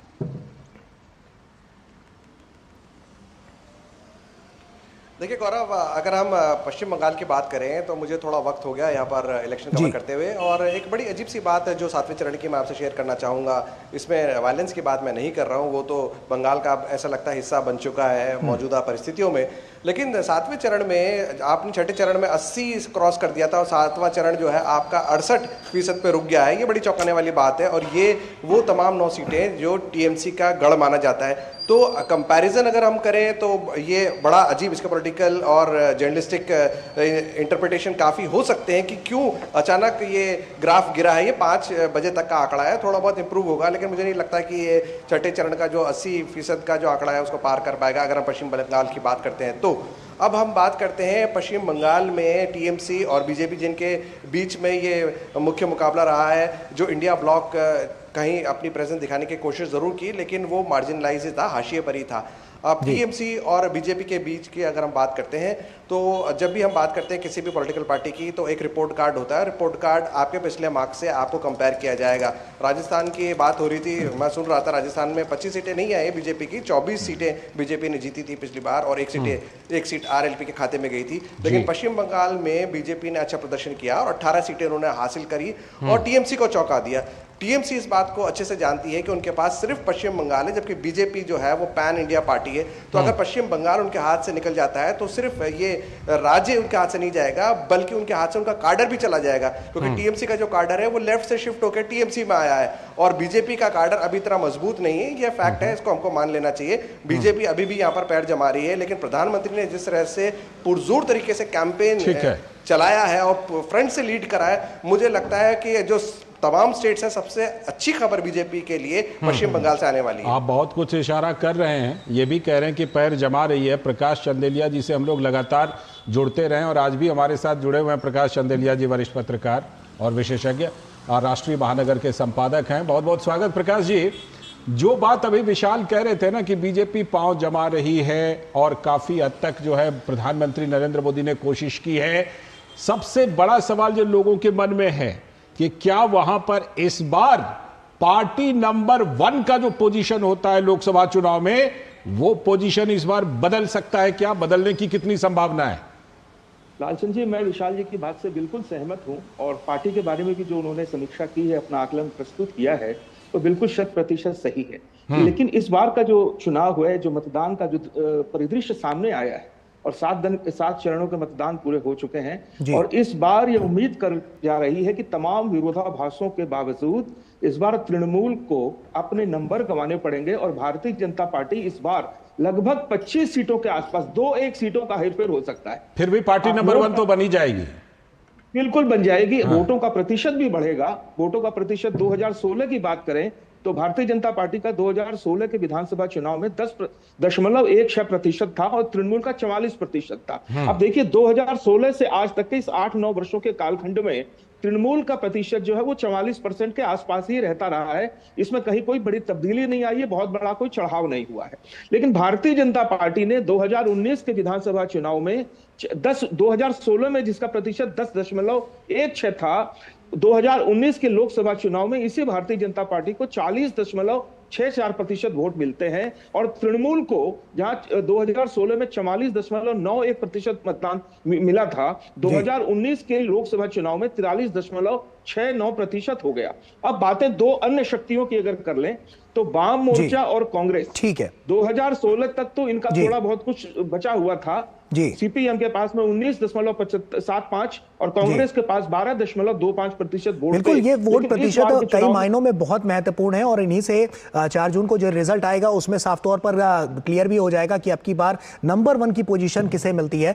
आप बने रहे हमारे साथ प्रकाश जी, आपके पास हम वापस आएंगे और आगे भी कोलकाता पर और पश्चिम बंगाल पर यह चर्चा हम जारी रखेंगे। ओडिशा का एक बार रुख कर लेते हैं, हमारे सहयोगी असीम मिश्रा वहां से हमारे साथ हमारे सहयोगी जुड़ चुके हैं। असीम, अब की बार आपका रुख कर रहा हूं और साफ तौर पर ओडिशा में जिस तरह से 6 सीटों पर ये जो 7वें चरण में मतदान हुआ, ऐसे में अब की बार का मतदान वहां पर क्या कह रहा है, क्योंकि आप ग्राउंड जीरो पर हैं। अब की बार आपने वहां पर लोगों की नब्ज टटोलने की कोशिश की होगी, क्या लगता है अब की बार किस ओर इशारा करते हुए और क्या लोगों के मन में जो चल रहा है उससे अब की बार वहां पर दक्षिण भारत की जब हम बात कर रहे हैं तो वहां पर सत्ता पर कौन काबिज होता हुआ और नंबर 1 पर आता हुआ नजर आ रहा है? गौरव, सबसे पहले तो मैं ये कहना चाहूँगा कि ये जो कोस्टल इलाका है, इस वक्त मैं जगत सिंहपुर में हूँ और ये कोस्टल इलाका है और जहाँ जहाँ आज आखिरी चरण में चुनाव हुए हैं वो कुल 6 सीट हैं और इन्हीं 6 सीटों पे आज चुनाव हुए हैं। और एक बात है कि यहाँ लोकसभा के साथ साथ विधानसभा के भी चुनाव हुए हैं, तो ये भी बहुत महत्वपूर्ण बातें हैं। लेकिन इन जो 6 सीटों पे लोकसभा चुनाव की बात की जाए गौरव, इसमें से बीते 2019 के चुनाव में 4 और 2 का समीकरण था, मतलब कि 4 सीटें बीजेडी के पास थी, यानी कि नवीन पटनायक गवर्नमेंट की जो पार्टी की जो सरकार है उनके खाते में गई थी, और 2 सीटें बीजेपी के पास गई थी। इस बार जिस तरह से प्रधानमंत्री नरेंद्र मोदी ने यहाँ पे तमाम रोड शोज किए हैं, तमाम रैलियों को संबोधित किया है, एक दिन में 3-3 रैलियों को उन्होंने संबोधित किया है, ऐसा लग रहा है कि इस बार ये पलट सकता है। पलट सकने का मतलब ये कि बीजेपी की ये कोशिश है कि ये जो 6 सीटें हैं इनमें से 6 के 6 सीटें बीजेपी के खाते में चली जाए। एक बात ये। दूसरी बात कि जिस तरह से फैक्टर्स की बात आती है, मुझे लगता है कि मेरी बहुत से लोगों से यहाँ बातचीत हुई है ग्राउंड जीरो पे, ये पांडियन फैक्टर एक बहुत बड़ा फैक्टर है। देखिए 25 सालों से बीजेडी की सरकार, नवीन पटनायक की सरकार उत्तराधिकार वाला फैक्टर, और इसलिए लोग कहते हैं कि चलिए बिल्कुल बिल्कुल। और देखिए लालचंद सर कि ये जो 25 साल वाला मुद्दा है और खासकर पांडियन वाला फैक्टर, लोग लोग जानकार कहते हैं कि ओडिशा की जो राजनीति है वो वहाँ के जो लोग हैं वो ए पॉलिटिकल, उतना ज्यादा एक्टिव नहीं जितने कि उत्तर भारत के राज्यों के लोग हैं।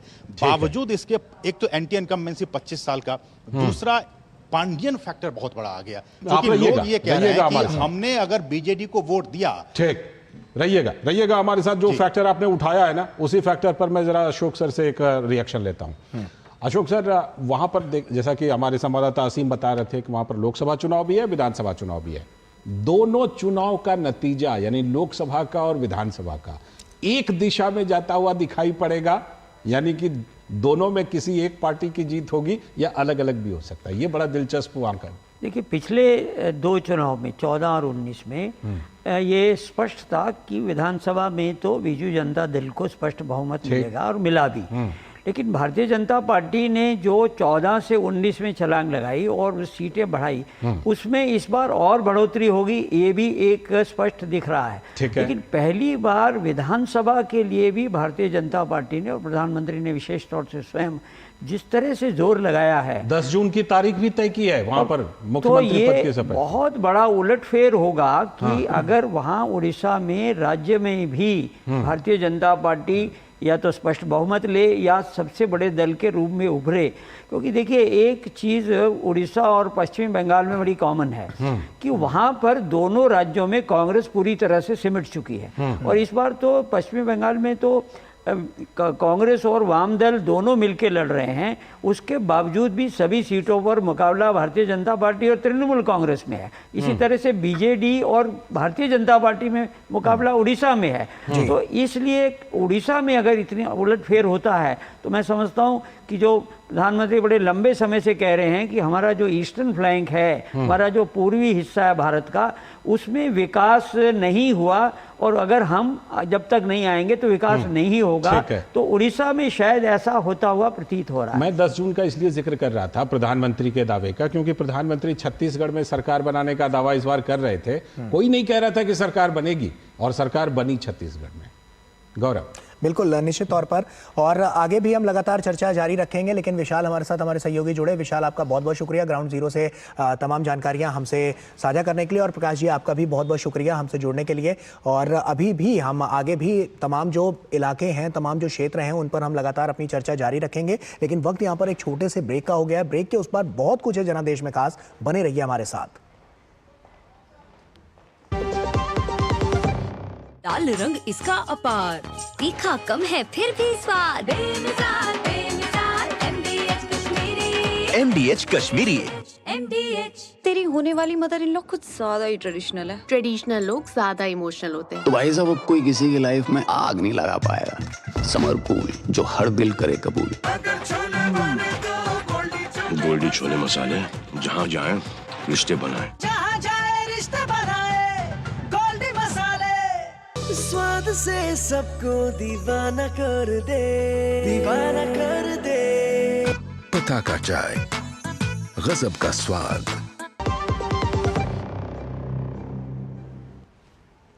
स्वागत है ब्रेक के बाद। और ब्रेक के बाद हम जो तमाम चर्चा है और इलाकों पर भी, कि क्या तस्वीरें और इलाकों में बनी हैं देश के और हिस्सों में, उस पर बात करेंगे। लेकिन चुनाव प्रचार में इस बार हर चरण में जो चुनावी मुद्दे हुए वो बदलते हुए दिखाई दिए। बड़ा दिलचस्प रहा। फिर एक बार मोदी सरकार के साथ 400 पार के नारे के साथ चुनावी मैदान में उतरी भाजपा को कांग्रेस के नेतृत्व में विपक्षी दलों ने संविधान बदलने के साथ आरक्षण के मुद्दे पर जमकर घेरा। यह रिपोर्ट देखिए, फिर लौटकर करेंगे चर्चा।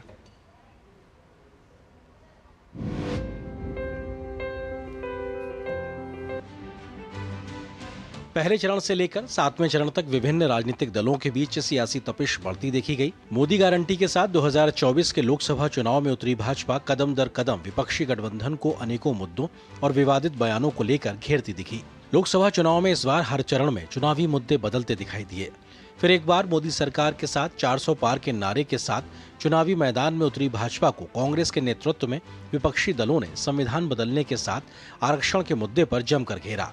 इन चुनावों में कुछ बड़े मुद्दों पर नजर डालते हैं, जिनको लेकर पक्ष विपक्ष आपस में घमासान करते नजर आए। 2024 के लोकसभा चुनाव में यदि हम मुद्दों की बात करते हैं तो निश्चित रूप से 400 पार मुझे लगता है कि एक कांस्टेंट मुद्दा रहा। उसके साथ साथ मोदी वर्सेस कौन, ये दूसरा एक बिंदु रहा। इंडिया अलायंस ने अपोजिशन पार्टी के यूनिटी की बात शुरू की, उसके अराउंड अपना इलेक्शन कैंपेन बिल्ड करना चाहा, लेकिन उसका मोमेंटम उस तरीके से अपोजिशन यूनिटी का बन नहीं पाया, क्योंकि हर स्टेट में उनके आपस में इक्वेशंस अलग अलग थे।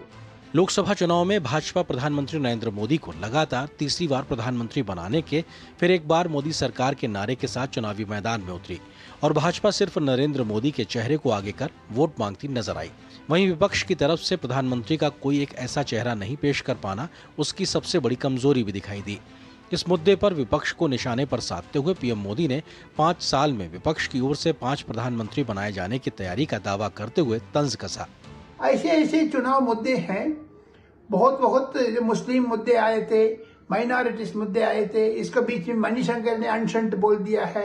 And not only that, mister Sam Petroda has created a controversy. On the top of it, 7 phases of Lok Sabha election was very interesting. प्रचार के दौरान मोदी की गारंटी और कांग्रेस की न्याय गारंटी प्रमुख मुद्दा रही। भाजपा मोदी के गारंटी के नारे के साथ चुनाव लड़ती नजर आई। भाजपा ने चुनाव में केंद्र सरकार की योजनाओं के हितग्राहियों को टारगेट कर उनसे सीधा संवाद स्थापित किया। इसके साथ भाजपा ने हर लोकसभा सीट पर मोदी सरकार में उज्ज्वला, आयुष्मान, प्रधानमंत्री आवास योजना, हर घर नल योजना जैसी लोक लुभावन योजनाओं को टारगेट किया और उनके हितग्राहियों से सीधे भाजपा को वोट देने की अपील की। भाजपा अनुच्छेद 370, 3 तलाक और राम मंदिर जैसे मुद्दों को मोदी की गारंटी बताकर वोटर्स को यह विश्वास दिलाने की कोशिश में रही है कि वह जो कहते हैं वो करते हैं। इसके अलावा दक्षिण भारत के लिए किच्चातिवु, सनातन जैसे मुद्दे भी भाजपा ने खूब उठाए। दूसरी ओर लोकसभा चुनाव में भाजपा ने अपने घोषणा पत्र पर फोकस किया।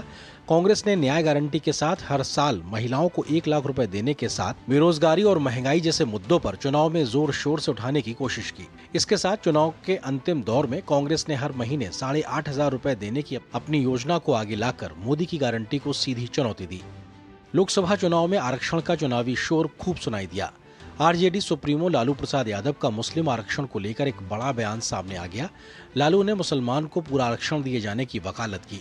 वहीं प्रधानमंत्री मोदी ने खुद आरक्षण के मुद्दे पर विपक्ष को घेरते हुए अपनी चुनावी रैलियों में कहा कि विपक्ष सत्ता में आया तो पिछड़ों का आरक्षण लेकर मुस्लिमों को दे देगा। प्रधानमंत्री मोदी ने इस मुद्दे को ध्यान में रखकर कहा कि जब तक मोदी जिंदा है तब तक धर्म के आधार पर आरक्षण नहीं होने दूंगा। इस बार लोकसभा चुनाव के दौरान संविधान का मुद्दा भी खूब चर्चा में रहा। कांग्रेस की ओर से राहुल गांधी ने अपनी चुनावी रैलियों में संविधान की प्रति हाथों में लेकर उसको खतरे में बताते हुए जहां मोदी सरकार पर जमकर निशाना साधा, तो वहीं कांग्रेस नेता राहुल गांधी अपनी चुनावी रैलियों में यह दावा करते हुए भी दिखाई दिए कि अगर मोदी तीसरी बार देश के प्रधानमंत्री बने तो वह संविधान बदल देंगे, लोकतंत्र खत्म कर देंगे। वहीं इस मामले में भाजपा के सभी दिग्गजों ने संविधान में बदलाव को लेकर कांग्रेस को अपने इतिहास में झांकने की हिदायत दी। लोकसभा चुनाव के दौरान इस बार नए मुद्दे जैसे मंगलसूत्र से लेकर विरासत टैक्स तक का मुद्दा भी खूब छाया रहा। चुनाव प्रचार के दौरान राहुल गांधी ने जाति आधारित जनगणना के साथ ही राष्ट्रव्यापी सर्वे और संपत्ति के बंटवारे का नया मुद्दा छेड़ दिया। इसे विस्तार से स्पष्ट करते हुए ओवरसीज कांग्रेस के अध्यक्ष सैम पित्रोदा ने संसाधनों के समान वितरण के लिए विरासत कर जैसी नीतियों की वकालत की।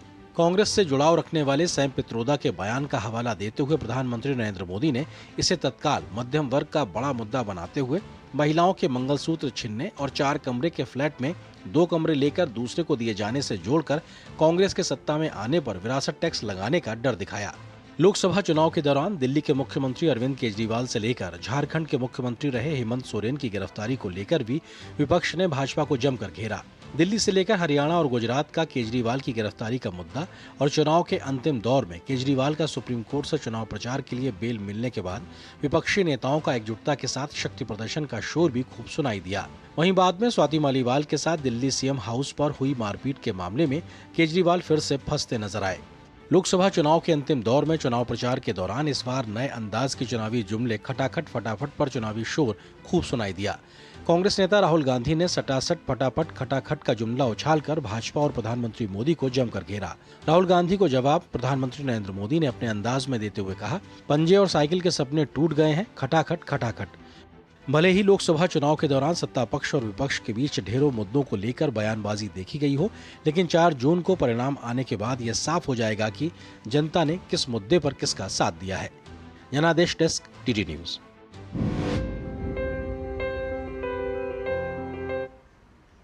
तो मुद्दों से जुड़ी ये रिपोर्ट हमने आपको दिखाई, जहां पर खटाखट से लेकर फटाफट और सटासट सभी बातें सामने निकलकर सामने आई, क्योंकि अब की बार इंडी गठबंधन ने इस तरह की तमाम बातें कही हैं। ऐसे में देश की राजधानी दिल्ली में आज इंडी गठबंधन के नेताओं की महत्वपूर्ण बैठक हुई और ये बैठक कांग्रेस अध्यक्ष मल्लिकार्जुन खड़गे के आवास पर हुई और इस बैठक में विपक्षी दलों ने एग्जिट पोल की बहस में शामिल न होने के अपने फैसले को भी वापस ले लिया। बैठक में तय हुआ कि मतदान के बाद टीवी पर एग्जिट पोल की बहस में इंडी गठबंधन के सभी दल हिस्सा लेंगे। हालांकि इस दौरान गठबंधन के 4 बड़े चेहरे महबूबा मुफ्ती, एमके स्टालिन, उद्धव ठाकरे और ममता बनर्जी के शामिल न होने पर कई तरह के सवाल भी उठ रहे हैं। बैठक के बाद मल्लिकार्जुन खड़गे ने प्रेस को संबोधित किया। उन्होंने दावा किया कि इंडी गठबंधन कम से कम 295 सीटें जीत रहा है।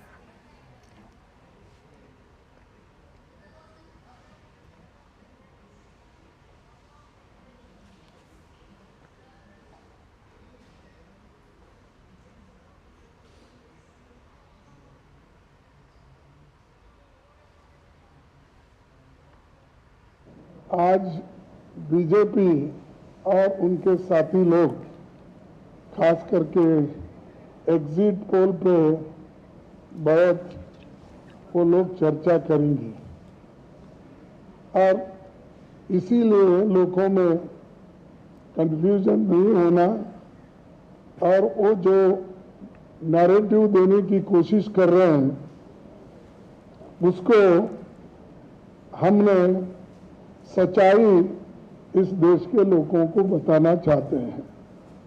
इंडिया गठबंधन कम से कम 295 सीटें प्लस 295 से ज्यादा आएंगे, कम तो नहीं आएंगे। ये हमने आकलन किया कि सभी हमारे नेताओं से पूछने के बाद ये एक आंकड़ा हमारे पास मिला है और इस आंकड़े में कोई बदलाव नहीं है।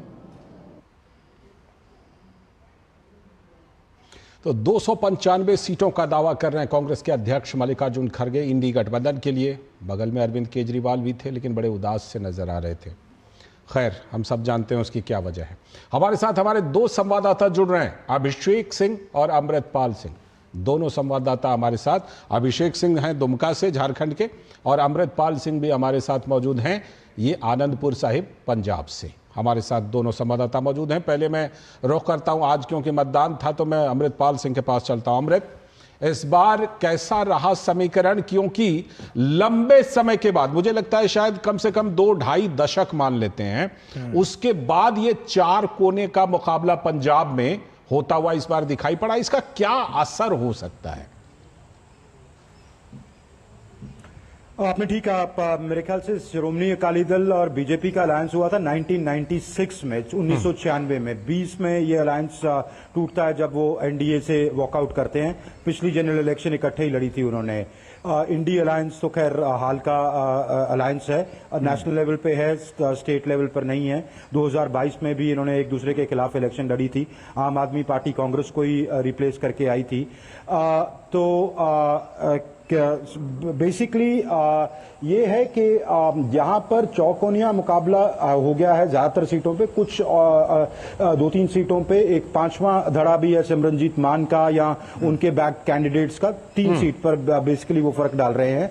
पर चौकोनिया में ये है कि आप जितनी कॉन्स्टिट्यूएंसी ओवर क्राउडेड होगी, आप कम मार्जिन को भी कंसोलिडेट कर जाएं, आप अपने वोट बैंक को कंसोलिडेट कर जाएं तो आप सीट निकाल जाएंगे। तो इसीलिए ये मुकाबला पर्टिकुलरली इंटरेस्टिंग हो गया है। और दूसरा ये है कि जैसे आम आदमी पार्टी और कांग्रेस जब दिल्ली में या बगल वाले चंडीगढ़ में मनीष तिवारी आम आदमी की सपोर्ट ले रहे हैं, सिटिंग एमपी हैं अनंतपुर साहिब से, पर चंडीगढ़ में अब आम आदमी पार्टी की बैकिंग लेके लड़ रहे हैं। तो पीयूष गोयल यहाँ कुछ दिन पहले चंडीगढ़ आए थे, चुटकी ली उन्होंने कहा कि मनीष जी की वोट तो लुधियाना में है, तो लुधियाना में वो किसको वोट डालेंगे, आपको कि कांग्रेस को?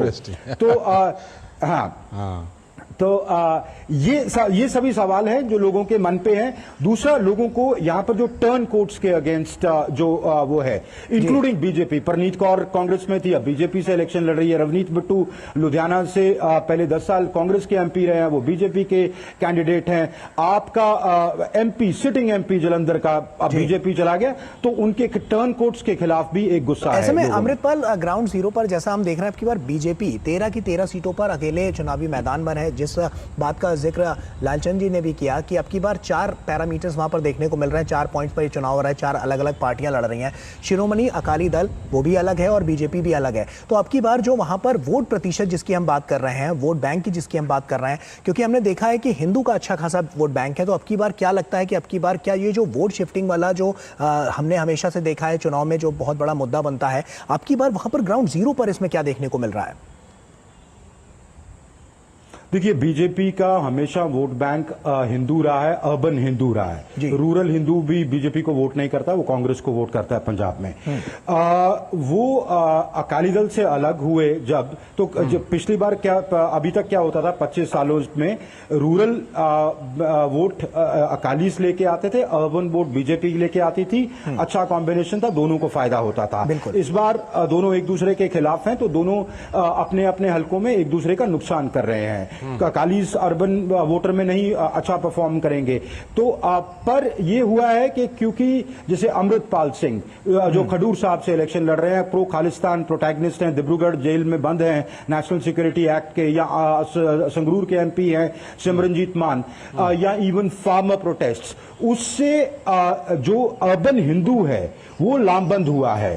तो बीजेपी, जब मैं वही कह रहा था कि अगर कॉन्स्टिट्यूएंसी क्राउडेड है और आपने कंसोलिडेशन कर ली तो आप गेम में आ जाते हैं। हालांकि बीजेपी का बहुत विरोध है पंजाब में फार्म प्रोटेस्ट को लेके, यहां तक हाल है कि गांव में घुसने कैंडिडेट्स को नहीं दिया जा रहा, पर शहरों में वो बीजेपी के फेवर में जा रहा है, काउंटर पोलराइजेशन हो रही है। तो ये प्ले आउट हो रहा है। एक और बड़ी बात है कि कुछ बड़े हैवी वेट जो हैं वो बीजेपी के कैंडिडेट हैं। मैं लौटता हूं आपके पास, आपके पास आएंगे, लेकिन अभिषेक झारखंड बहुत ही अहम राज्य और जिसकी चर्चा रही, अभी हम कुछ देर पहले मुद्दों की बात कर रहे थे, हेमंत सोरेन, तो उसमें हेमंत सोरेन, यस, मैं भी वही कह रहा था कि हेमंत सोरेन की गिरफ्तारी का मुद्दा भी चर्चा में रहा। सब लोगों की बड़ी दिलचस्पी इस बात में होगी कि ये वहां पर कितना बड़ा मुद्दा बन पाया, किसी तरफ से क्या, और दूसरी बात ये कि पिछली बार के जो वहां पर नतीजे रहे वो नतीजे उसी नतीजे के आसपास आते हुए अगर एग्जिट पोल में दिख रहे हैं तो ये कहा जा सकता है कि जो विक्टिम कार्ड हेमंत सोरेन ने खेला था उसका असर शायद नहीं हुआ।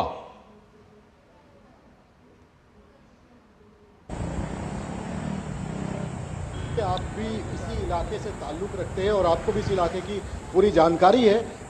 2014-2019 में जो प्रधानमंत्री का जो एक स्टेचर है, जो कद रहा है, वो इस तरीके का रहा है, और जो केंद्र सरकार की जो योजनाएं हो उनको जिस तरीके से यहाँ पर धरातल लेवल पर लेके आया गया, उसको लेकर के जो फीडबैक है, जो पब्लिक है यहाँ पर, खासतौर पर महिलाएं, पुरुष जो मतदाता रहे, युवा वोटर रहे, उनके अंदर प्रधानमंत्री को लेकर, बीजेपी को लेकर के एक विश्वास जरूर देखा मैंने यहाँ पर जिस भी चुनावी क्षेत्र में गया।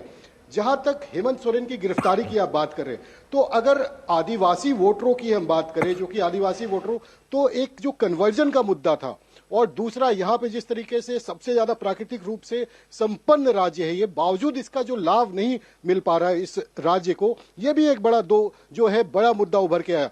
करप्शन एक मुद्दा रहा कि करप्शन यहाँ पे इतना होने के बाद इसको किस तरीके से, हेमंत सोरेन की गिरफ्तारी को उनकी पत्नी कल्पना सोरेन ने हर चुनावी सभा के अंदर काफी भुनाने की कोशिश की कि ताकि जो आदिवासी वोटर है वो उनके समर्थन में आए, वो जेएमएम इंडी गठबंधन को वोट कर सके। कितना वोट उनका कन्वर्ट हुआ ये 4 तारीख को पता चलेगा, लेकिन ये जरूर है कि करप्शन जिस तरीके से पूरे राज्य के अंदर घोटालों को लेकर के या फिर माइंस को लेकर के, यहाँ पर जो बुनियादी सुविधाओं के अभाव, 5 साल से देखिए यहाँ पे तकरीबन 4 साल से जेएमएम की सरकार है, बीजेपी केंद्र में जरूर है, जो बीजेपी की योजनाएं थी वो यहाँ पर जो योजनाएं शुरू भी की गई थी वो योजनाएं यहाँ पर लोगों को उसका लाभ नहीं मिल रहा, कई ग्रामीण इलाकों तक नहीं पहुंच पा रहा। ये भी एक बहुत बड़ा मुद्दा है कि विकास जब केंद्र की ओर से आ रहा है तो यहाँ पर जमीन पे ग्रामीण इलाकों में क्यों नहीं पहुंच पा रहा। इसके अलावा जो एक बड़ा यहाँ पर हमने मुद्दा देखा वो ये रहा कि यहाँ पर जो है तुष्टीकरण की राजनीति, जो घुसपैठ की बात की गई, बांग्लादेश से जो यहाँ पर घुसपैठ हो रहा है, प्रधानमंत्री ने भी अमूमन अपने हर रैली के अंदर इसका जिक्र किया, खासतौर से संथाल परगना का जो इलाका है यहाँ पर कि किस तरीके से यहाँ पर धीरे धीरे, आप राजमहल जहाँ पे आज चुनाव था, मैं उसकी बात बताता हूँ आपको, तकरीबन 60 से 70% वहाँ पे मुस्लिम की आबादी हो गई, जो पहले कभी 50% होती थी 2014 में। तो कैसे ये जो आबादी है ये कैसे कन्वर्ट हो रहा है, वोटर कैसे बन रहा है, ये एक बड़ा इशू है। जो परिवारवाद की प्रधानमंत्री बात करते हैं, शिबू सोरेन, उनके बेटे, बड़े बेटे दुर्गा सोरेन थे जो राइट हैंड होते थे उनके, हेमंत सोरेन, बसंत सोरेन जो उनके बेटे हैं, वो सारे परिवारवाद की राजनीति में कर रहे हैं। इस परिवार से बागी होकर सीता सोरेन जो है उन्होंने परिवार को छोड़ा, करप्शन के मुद्दे पे छोड़ा, और बीजेपी के टिकट पर वो दुमका से चुनाव लड़ रही है। नलिन सोरेन उनके खिलाफ है, 7 बार के विधायक है, दिग्गज नेता है जेएमएम के, 35 साल से लगातार विधायक है। दुर्गा सोरेन की जो पत्नी है सीता सोरेन, वो भी, मतलब एक परिवार के अंदर जो है जेएमएम और बीजेपी के अंदर जो एक फाइट है वो भी। अच्छा अभिषेक, जैसा कि आप लोगों से वहां पर मिले होंगे, उनके मन को टटोलने का भी आपने काम किया होगा, क्योंकि उनके मन में तो तमाम मुद्दे हैं, और ये मुद्दा भी हेमंत सोरेन से जुड़ा हुआ भ्रष्टाचार का भी सामने आया होगा। उनकी पत्नी आगे तो आई, इंडी गठबंधन की वहां पर रैली भी हुई, हमने देखा भी, वहां पर उन्होंने तमाम मुद्दों को उठाने की कोशिश भी की, आरोप भी लगाए, लेकिन क्या ये सब जो फैक्टर थे वो अब की बार जनता के मन में बसते हुए नजर आए कि भ्रष्टाचार जो अब की बार वहां पर देखने को मिला, क्या लोग अभी भी इस तरह की स्थितियों को अपनाने के लिए या उसको दरकिनार करने के लिए पूरी तरह से तैयार नजर आए? नब्ज आपने टटोली होगी, क्या कुछ नजर आया? देखिए, भ्रष्टाचार के मुद्दे पे पूरी जनता झारखंड की बोले तो बिल्कुल इसके खिलाफ है, विकास चाहती है। लेकिन सबसे बड़ी बात यह है कि अगर झारखंड की हम बात करें तो जिन चीजों को लेकर वायदे किए गए, जो भी केंद्र की बात करें, मैंने पहले भी आपसे कहा कि यहां पर जिन चीजों का वायदा किया गया, सबसे ज्यादा मिनरल रिसोर्सेस होने के बाद, उसका कोई फायदा झारखंड को नहीं है। यहां पर इलेक्ट्रिसिटी, कोयला सब जगह यहां से डिस्ट्रीब्यूट होता है, लेकिन झारखंड के अंदर इलेक्ट्रिसिटी की भी क्राइसिस है। यहां से सब कुछ निकल के जाता है, सारे मिनरल्स यहां पर है, लेकिन झारखंड को इसका फायदा नहीं है। इसका रोष जरूर है जनता में कि हमें बुनियादी सुविधाएं तक क्यों नहीं प्रोवाइड की जाती। झारखंड पहला राज्य है जहां पे आयुष्मान भारत की प्रधानमंत्री ने शुरुआत की थी, 5 लाख रुपए का निःशुल्क इलाज जो है उनको देने का, लेकिन उसके बाद भी यहां पर उन चीजों का फायदा जो है लोगों को, ये एक राजनीति है। और एक बड़ी बात कि जिस तरीके से पहले 2014 और 2019 में हमने देखा कि बीजेपी की यहां पे बढ़त रही, 10 से 11 सीट तक पिछले चुनाव में भी बीजेपी ने जीता।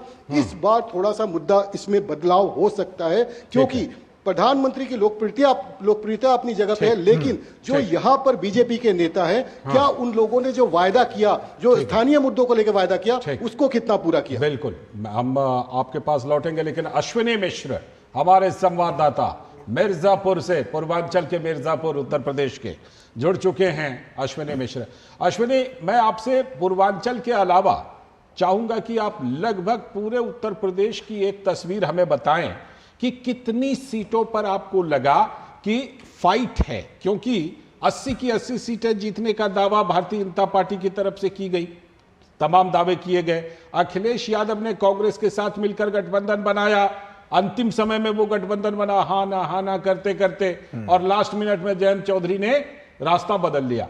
कितनी सीटों पर आपको लगता है कि लड़ाई कही जा सकती है कि हाँ, कम से कम इतनी सीटों पर लड़ाई तो है? निश्चित तौर से लालचंद जी, अगर देखें तो उत्तर प्रदेश में इस बार चुनाव बेहद दिलचस्प है। अधिकतम अगर बात करें तो मैक्सिमम अगर देखें तो 20 सीटें ऐसी हैं जिन पर विपक्षी गठबंधन ये दावा कर सकता है कि वो कांटे की टक्कर दे रहा है। दावे राजनीतिक रूप से बड़बोलेपन में या फिर जनता के मन को जनादेश बनाने के लिए अब तक बहुत सारी चीज़ें कही गई, लेकिन स्थितियां ये है कि इससे पहले भी बसपा और सपा का गठबंधन था 2019 में। बसपा के एक बड़ा वोट काडर होता है जो कि हमेशा बसपा के साथ ही रहता है। कांग्रेस 89 के बाद से लगातार यहां कमजोर होती गई है। कांग्रेस का मत प्रतिशत हमेशा जो है बसपा से कम रहा है, इस बार भी बसपा से कम रहेगा, तब जबकि बसपा बहुत ज्यादा लड़ाई में नहीं है। कांग्रेस की संगठनात्मक स्थिति इतनी जर्जर हो चुकी है कि कांग्रेस और समाजवादी पार्टी का गठबंधन सड़क पर, सोशल मीडिया पर बहुत ज्यादा दावे करता हुआ दिख सकता है, लेकिन जनादेश में वो कितना तब्दील होगा या फिर जनादेश में उसको कितना सीटों का लाभ होगा, ये देखना दिलचस्प होगा। हाँ, निश्चित तौर से एक उत्तर प्रदेश में फैक्टर है कि जातिगत आधार पर यहाँ पर वोटिंग होती है, जातीय स्तर पर यहाँ पर गठबंधन किए जाते हैं। जातियों के हिसाब से तो उत्तर प्रदेश और बिहार में राजनीतिक पार्टियां बन गई हैं, और उन्हीं जातियों के आधार पर बनी हुई पार्टियों से विपक्षी गठबंधन और एनडीए का अपना निजी गठबंधन है, बीजेपी का अपना गठबंधन है। लेकिन स्थितियां ये हैं कि जब समाजवादी पार्टी ने बहुत सारी ऐसी सीटें हैं जहां पर गैर यादव लोगों को इस बार अपना कैंडिडेट बनाया है, जहां पर उन्होंने कैंडिडेट दूसरी जातियों के ओबीसी वर्ग के लोगों को बनाया है, वहां पर उस खास केवल उसी जाति वर्ग के ओबीसी वोट का कहीं ना कहीं शिफ्ट होता दिख रहा है, जो कि स्पष्ट तरीके से दिखता है कि भाजपा इससे पहले उन वर्ग का वोट पाती थी। जिन क्षेत्रों में ऐसी स्थितियां नहीं है वहां पर वो टोटल भाजपा के साथ है। पश्चिम में कहा गया कि ठाकुर बिरादरी नाराज है, अलग अलग बिरादरी नाराज है, ऐसी स्थितियां कहीं पूर्वांचल में नहीं है, मध्यांचल में नहीं है, इन सब स्थितियों में नहीं है। तो निश्चित तौर से अगर आप देखें तो लड़ाई दिलचस्प है, लड़ाई लेकिन यह है कि कांग्रेस का जर्जर राजनीतिक संगठनात्मक और जनाधार है। बसपा के साथ साथ बसपा की एक बात मैं और बताऊं लालचंद जी बेहद संक्षेप में, बसपा का जो युवा मतदाता है वो कहीं ना कहीं बीजेपी विरोध में कुछ सीटों पर जाकर समाजवादी पार्टी को वोट कर रहा है। पुराने मतदाता, कैडर के मतदाता, दूसरे लोग एकदम मजबूती से बसपा के साथ जुटे हुए हैं। बसपा का कितना वोट समाजवादी पार्टी या विपक्षी गठबंधन में जाता है ये निर्णायक होगा उत्तर प्रदेश के जनादेश को देखते हुए। चलिए, बिल्कुल ये निश्चित तौर पर आने वाले समय में ये भी साफ हो जाएगा। आप सभी का बहुत बहुत शुक्रिया। हमारे साथ अभिषेक जुड़े थे दुमका से, आपका अभिषेक बहुत बहुत शुक्रिया। अश्विनी मिश्रा आपका शुक्रिया, और हमारे साथ अमृतपाल भी जुड़े हुए थे, अमृतपाल आपका भी शुक्रिया। तो साफ तौर पर जनादेश में लगातार हम जो नब्ज है वो टटोलने की कोशिश कर रहे हैं कि लोगों के मन में क्या कुछ रहा है, अब की बार कौन कौन से मुद्दे सबसे ज्यादा प्रभावी रहे और जिस पर उन्होंने अब की बार वोट दिया है। क्योंकि तमाम चरणों के जो चुनाव थे वो तो संपन्न हो चुके हैं, लेकिन अब जब 4 जून को इसका रिजल्ट सामने आएगा तो क्या उनके मन में था, कौन से ऐसे मुद्दे थे जो सबसे ज्यादा प्रभावी थे, ये जानना और समझना बेहद जरूरी था। तो एक छोटे से ब्रेक का यहाँ पर वक्त हो गया है। ब्रेक के उस पार जब हम लौट कर आएंगे तो चर्चा और इसका कंक्लूजन निकालने की कोशिश करेंगे कि आखिर किस तरह से अब की बार का चुनाव 2019 और 2014 के मुकाबले बेहद महत्वपूर्ण रहा है। छोटा सा ब्रेक, जल्द हाजिर होते हैं। बढ़िया है, प्राकृतिक हल्दी, मिर्ची, धनिया। नहीं, मिर्ची, धनिया, हल्दी, MDH। मैं कैप्टन होता ना, ओपन कराता। अब हर कोई ओपन करेगा तो मैच कौन क्लोज करेगा? तो भाई साहब, अब कोई किसी की लाइफ में आग नहीं लगा पाएगा। समर कूल, जो हर दिल करे कबूल। Curiosity can take you to some out of the world places. Took me to the moon today. Curious about this place? Scan this QR code before I take it off with my Seat tires.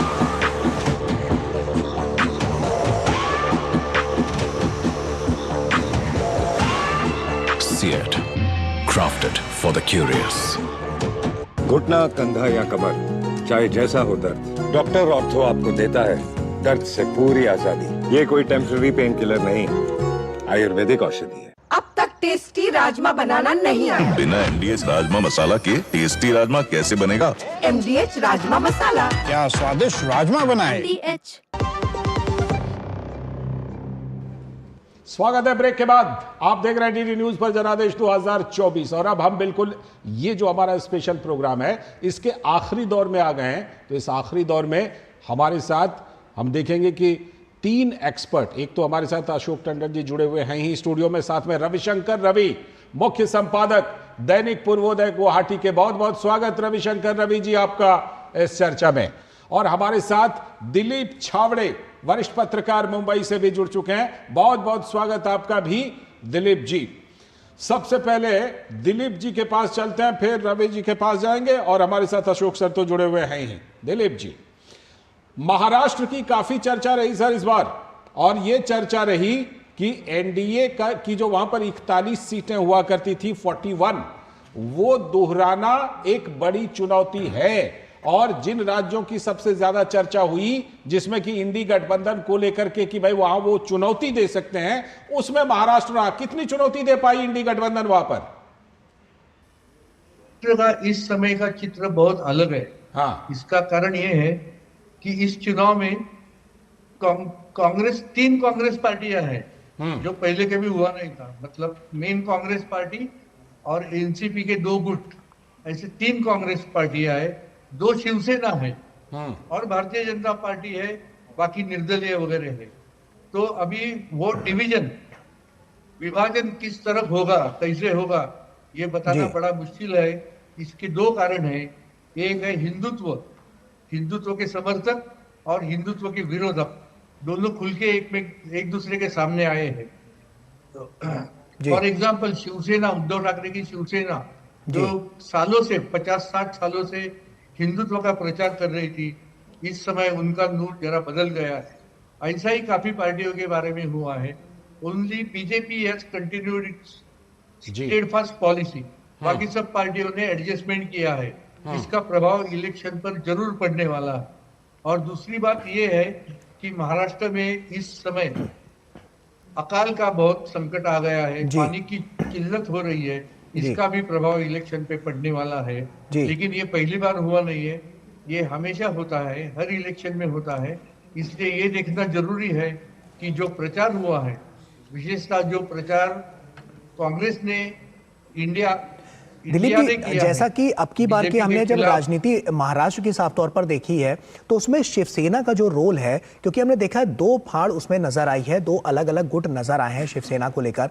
साफ तौर पर अब की बार के चुनाव में ये किस तरह से अब की बार एक बड़े बदलाव की ओर इशारा करता हुआ नजर आएगा महाराष्ट्र की दृष्टि से? इसका एक नतीजा ऐसा होगा कि आज तक गए 30-40 साल से शरद पवार अपोजिशन लीडर थे महाराष्ट्र में। इस समय उनकी जगह उद्धव ठाकरे लेंगे ऐसा लग रहा है जी। और इस इलेक्शन में उद्धव ठाकरे, अजित पवार, सुप्रिया सुले और राज ठाकरे जी, 4 प्रमुख जो नेता हैं, इनका भविष्य कैसा होगा ये तय हो जाए। बिल्कुल। इसलिए इस इलेक्शन में जो जो काम पिछले 5 सालों में हुए हैं, उनका भी क्रेडिट थोड़ा उद्धव ठाकरे ले रहे हैं, थोड़ा एकनाथ शिंदे ले रहे हैं। ठीक है। इसका भी प्रभाव चुनावी नतीजों पर ठीक है, पड़ने ठीक वाला है, है। ठीक है। लेकिन लौटते हैं आज के आपके दिन- पास, लौटते हैं आपके आज के पास दिन जी, लौटते हैं आपके पास। आज और के दिन जैसा ये कि हम कहना लगातार मुश्किल है कि वो किस तरफ हो जाए। ठीक जी, लौटते हैं आपके पास। हम लगातार टेलीविजन स्क्रीन पर आपको दिखा रहे थे कि किस तरह से जो वोट का प्रतिशत है वो 2014 में, 19 में और 2024 में किस तरह से रहा। रविशंकर रवि जी हमारे साथ गुवाहाटी से जुड़े हुए हैं। रविशंकर जी से हम लोग बीच बीच में कई प्रोग्राम में बात करते रहे हैं।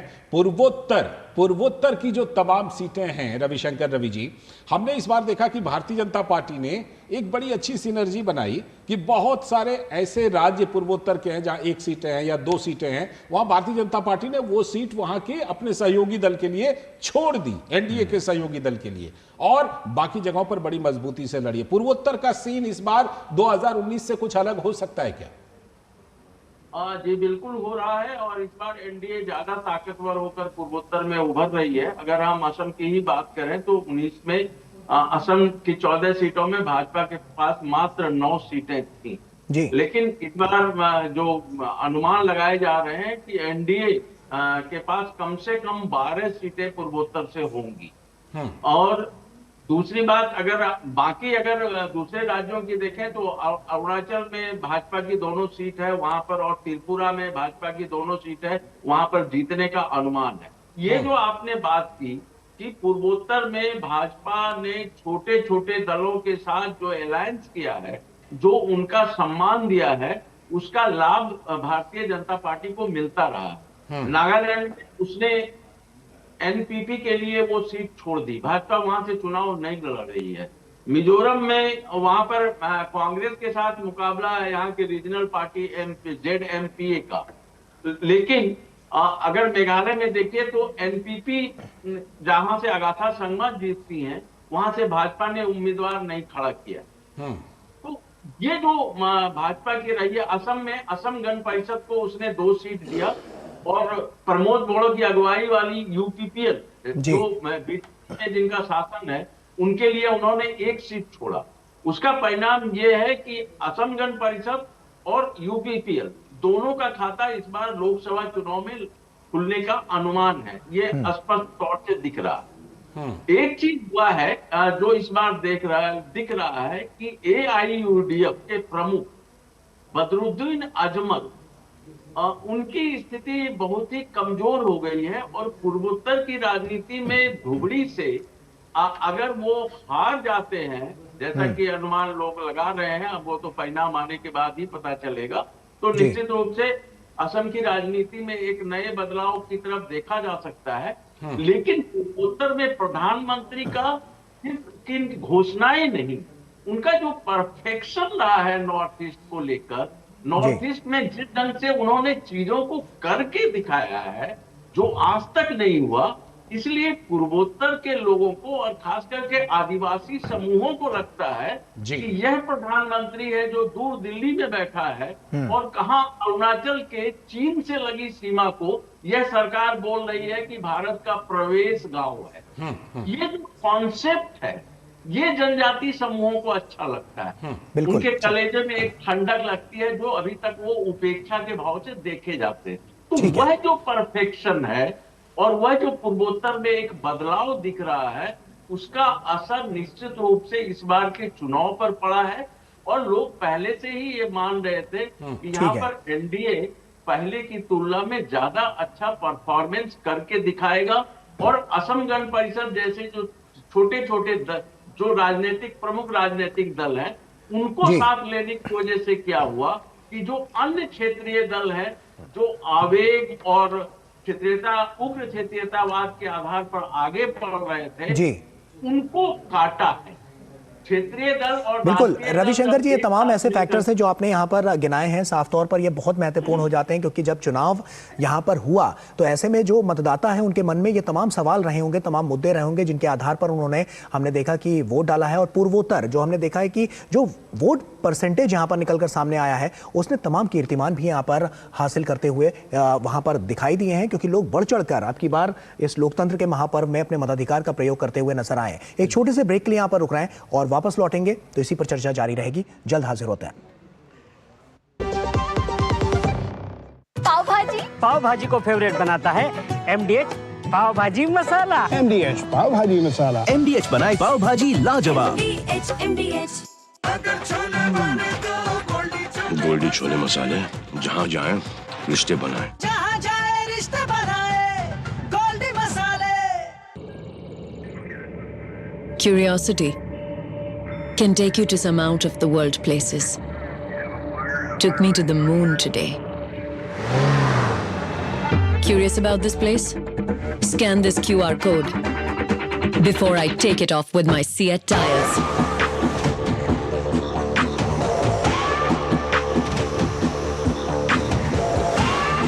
Seat, crafted for the curious. मैं क्या जी, सब जानते हैं, जहां दिखे मारियो, अपना समझ के खा लियो। बात जब पीढ़ियों के लिए बनने वाले घर की हो तो जिम्मेदारी बड़ी हो जाती है। गैलेंट समझता है ये जिम्मेदारी। अब डबल M रिब्स के साथ गैलेंट एडवांस TMT रीबार, निर्माण का रियल हीरो। स्वागत है ब्रेक के बाद। आप देख रहे हैं DD न्यूज पर जनादेश 2024। तो हमारे साथ अशोक टंडन जी जुड़े हुए हैं स्टूडियो में। उनसे एक खास सवाल। अशोक जी, जैसा कि हमने देखा सर कि पूरे देश के अलग अलग हिस्सों से हमने बात की और जो नब्ज जो है उसको टटोलने की कोशिश की, लेकिन क्या पूरे देश में कुल मिलाकर के ये कहा जा सकता है कि कैडर को अगर छोड़ दिया जाए तो फ्लोटिंग वोट में लाभार्थी वर्ग और महिलाओं ने भारतीय जनता पार्टी के फेवर में, NDA के फेवर में कुल मिलाकर वोट किया है? देखिए, एक बात हम भूल रहे हैं कि जब ये चुनाव शुरू हुआ था तो भारत में ही नहीं बल्कि पूरे विश्व में ये मोदी पर रेफरेंडम होगा, यहाँ से चुनाव शुरू हुआ था। और क्योंकि प्रधानमंत्री ने जो एक विश्व में भारत की छवि बनाई है, तो पूरी दुनिया ये देखना चाह रही थी कि ऐसा सक्षम कुशल नेतृत्व वाला प्रधानमंत्री क्या तीसरी टर्म में अपने रेफरेंडम में पास होगा कि नहीं। तो शुरू में ये चुनाव था एक स्थायी सरकार, देश की सुरक्षा, राष्ट्रीय अखंडता और विश्व में भारत की जो छवि बनी है उसको लेकर हुआ था। और उसी पर ही जिनके लिए आप फ्लोटिंग मतदाता कहते हो, मेरा मानना है जो मतदाता किसी दल से जुड़ा हुआ नहीं होता वो इन तीन मुद्दों पर चुनाव को देखता है, राष्ट्रीय सुरक्षा, कुशल नेतृत्व और स्थायी सरकार। लेकिन बाद में चलते हुए जब विपक्ष प्रधानमंत्री के सामने कोई एक विकल्प प्रस्तुत नहीं कर पाया तो फिर ये अलग अलग तरह के चुनाव में मुद्दे आए, लेकिन ये सब गौन बन गए। मेरा मानना है कि भारत में मोदी पर जो रेफरेंडम हुआ है उसमें मोदी खरे उतरते हुए दिखाई दे रहे हैं। हम लोग देखेंगे, अभी फिलहाल समय की कमी है। बहुत बहुत शुक्रिया रविशंकर रवि जी, दिलीप जी और अशोक टंडन सर यहाँ पर आकर चर्चा करने के लिए। गौरव, तो इसी के साथ जनादेश के इस विशेष अंक में फिलहाल अभी के लिए इतना ही। मुझे और लालचंद जी और हमारी पूरी टीम को दीजिए इजाजत। आप बने रहिए DD न्यूज के साथ, क्योंकि सटीक और सही विश्लेषण आपको यही मिलेगा 4 तारीख को। तो बने रहे हमारे साथ और देखते रहें DD न्यूज। नमस्कार। नमस्कार।